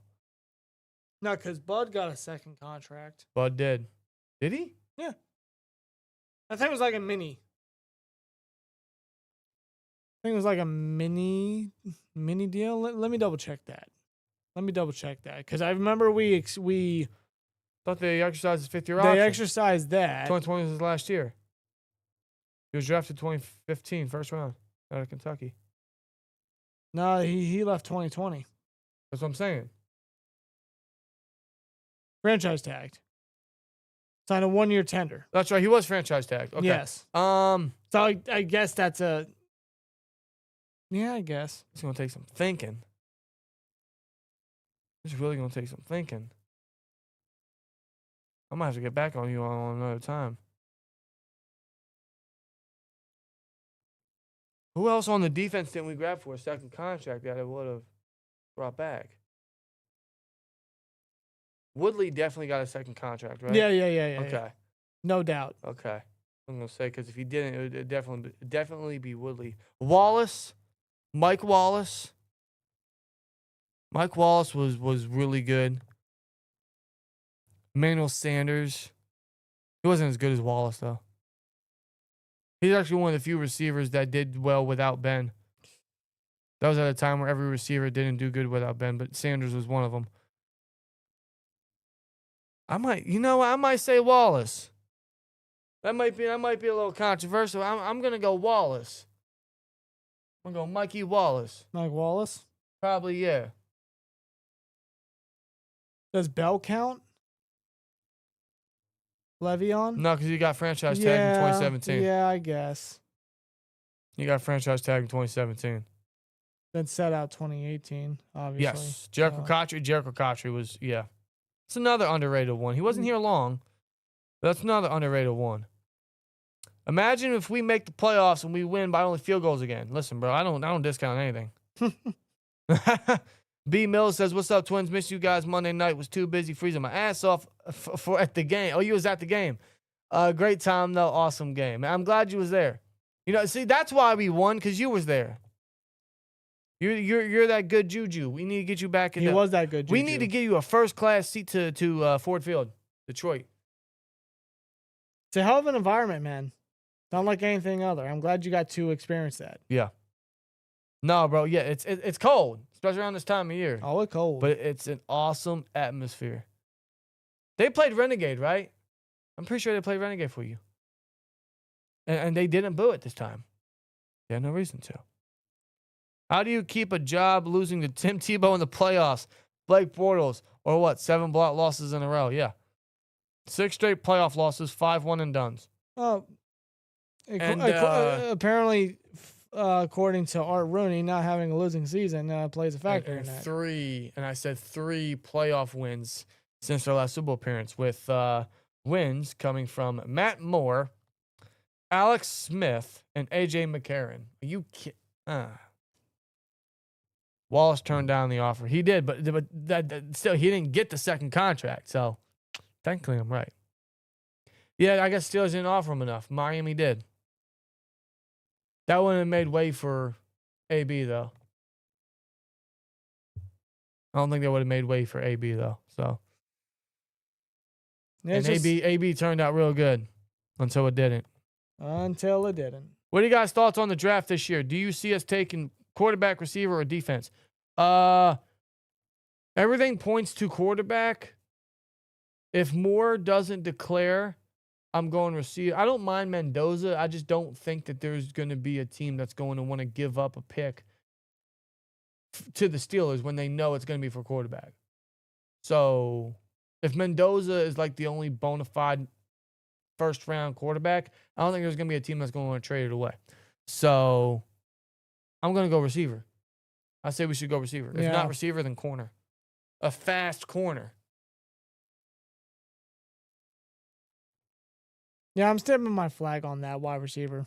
Thoughts on JPJ? 50% of fans say he's penalty merchant. The other 50 say he's elite. I think it's as simple as this. He is a terrific cover corner. Like, he's very rarely out of place. He's very rarely getting burnt in coverage. Like, he's always close to his man. Like, anytime he's getting targeted, he's right there alongside the receiver, alongside the ball. He is a penalty merchant, but I think a lot of his calls are ridiculous by the refs, and I think a lot of it has to do with reputation. Like, you look at some of the calls that DK isn't getting. He's getting held in the end zone by the Ravens and by the Dolphins last week. You put JPJ on DK in those situations, JPJ's getting called all the time. Yep. Like, reputation is definitely something that's going to be triggered every time the refs look at that. So, does he have bad penalties? Yes. Are some of them fair? No. Is he a great cover corner? Yes. Would I extend JPJ? Yes. Yes, I would. I think JPJ is very good. Compared to all the other corners that we couldn't draft or develop, he's good. I know it's not a great list to choose from, but you know, he's not terrible in coverage. No, he's been very good this year. I mean, like, he could be much worse. How many plays has JPJ honestly given up this year? He could be much worse. I'll take the flags all day rather than getting burnt in coverage. No, we've experienced plenty of that. Oh, so they did play Renegade. Good. You're 7-0 at Steelers. Yo! B. Mills says he's 7-0 at Steelers games. He's got a winning record, bro. We need to get you in the playoffs, bro. You better get a playoff game, I swear to God. Come on. Steelers, man, like, get this man to the playoff game, bro. Come on. I'm pretty sure in the last 7 playoff games, we haven't even scored a field goal in the first quarter. Might be wrong, though. I think you're right. No, like, it's a big, like, outscore number, something like that. I would have to double check. Well, we'll do the math if we make the playoffs. I mean, I'm sure someone is going to, but I'm taking it one game at a time. But I'm pretty sure once the playoffs hit, we're going to be doing all kinds of math. Mm-hmm. And then we'll be adding throughout the game, depending on how that goes. If we make the playoffs, I don't know. If not quarterback, then it's wide receiver. Then after that, it's D-line. Still need the cam replacement. See, I think that's Harmon. I think you can put Harmon right at Hayward's spot. And then, in my opinion, you put Benton in Harmon's current spot. And then draft a big nose, because I don't think Black is that. No, they don't seem to be using Black in that. I mean, like, he's been fine over at DN. Well, they haven't really used him at the nose, and frankly, he's not good at the nose right now. He's just getting clobbered. For a guy his size, he shouldn't be doing that. But I'll give it this. He's a 5th-round rookie. But that could also be, you know, a thing with footwork and whatnot and his technique, which is always, you know, coachable. Yeah. For Black, but like even then, you may have the size, but if you don't have the mechanics or the technique or the footwork, I mean, there's only so much you can do. So I guess that's a way to look at it. Yeah. But him staying over at DN, I mean, like that's where they view him at, and he's been doing solid. Digital Dustin said, I like receiver Lemon or Tate would be fine, but Steelers don't usually draft wide receiver in the first round. Well, it's time to break that streak. It's been 20 years. If the Packers can do it, then we can do it. It's been 20. The last time we drafted the first round receiver was Antonio Holmes out of the Ohio State. I think it worked out pretty well. Dog, like Green Bay finally drafted a wide receiver in the first round in Green Bay. Why can't we? Going back to players that never got a second contract, Antonio Holmes. Case closed. Yeah. Case fucking closed.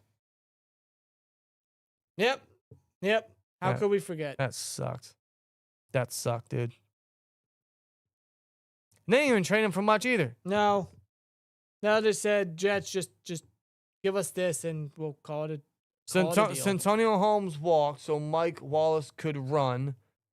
Mike Wallace paved the way for an Antonio Brown legacy. Just crazy how that works sometimes. Sure. You guys think we can beat Detroit? I do think we can beat Detroit. I think we are capable. If the Steelers team that showed up the last 2 weeks shows, like, if the offense can stay aggressive and get points on the board, the defense can stop the run and force turnovers and create disguises, they can definitely beat the Lions. But will they? That's where they're going to be tested. How many Pro Bowlers and All-Pro players you think we have this season? Zach Frazier, Chris Boswell, Ben Skoranek, special teams. Gotta give a shout out to my boy Sco. And might be it. Swear to God, that might be it. I get this feeling that Watt's going to get a Pro Bowl recognition. It's like just Minka. like when Minka, it's like Minka didn't deserve or that. Russ last year. Yeah, Come on. Yeah, I think it's Boz, Skoranek, and Frazier. I literally think that's it. Yeah, Hayward. I'm not saying Hayward. He should be a Pro Bowler. Hayward, and arguably an All Pro. Again, like he's having a very good year.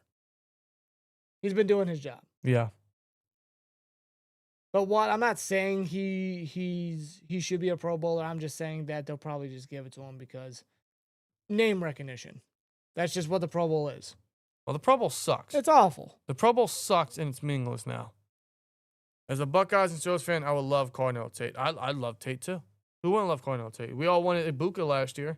He went before the Steelers could select. So, in that case, yeah, man, let's try again with another Ohio State receiver. Let's do it. It's wide receiver university down there, man.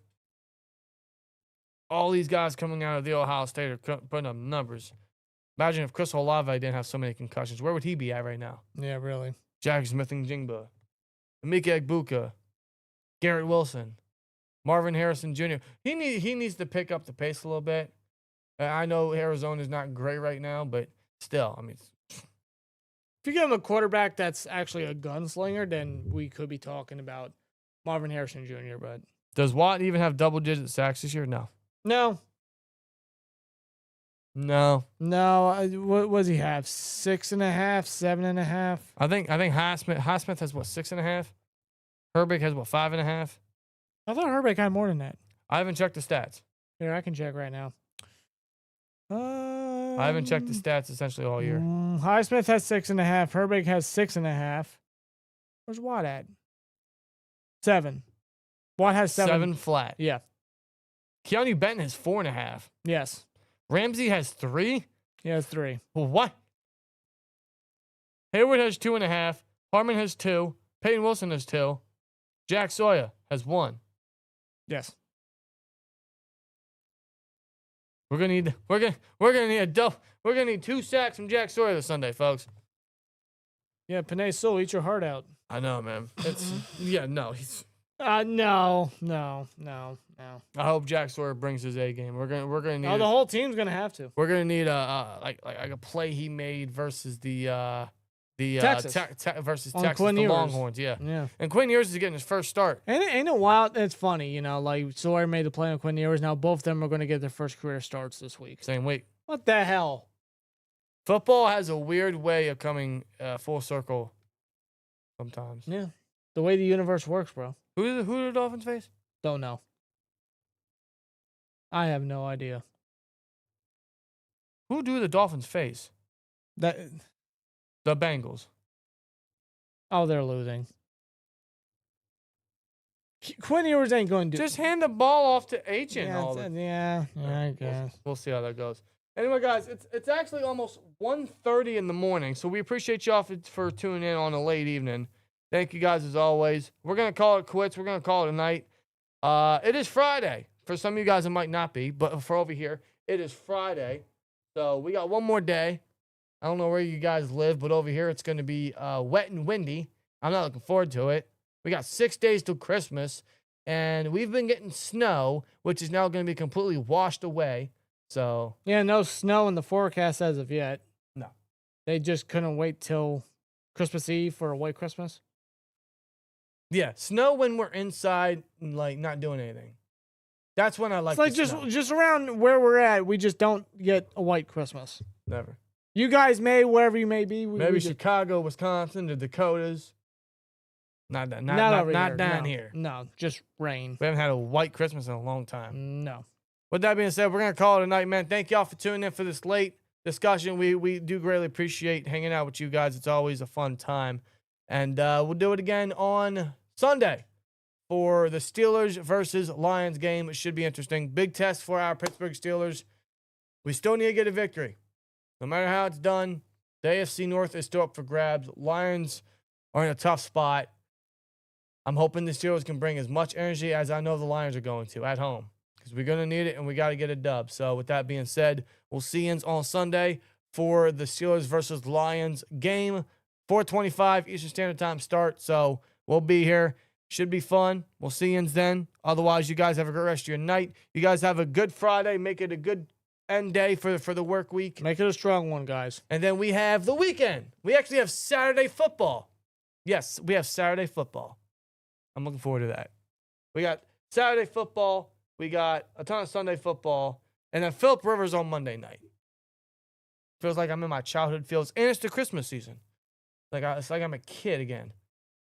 Legitimately. If only. We get to watch Phillip Rivers play football again. Yes. Awesome. But yeah, we'll see you on Sunday and then next week as well. So y'all take it easy. Have a good night. Appreciate y'all as always, man. And see you in the next one. Here we go, Steelers. And as always, like, comment, subscribe, and we'll see you later. Peace.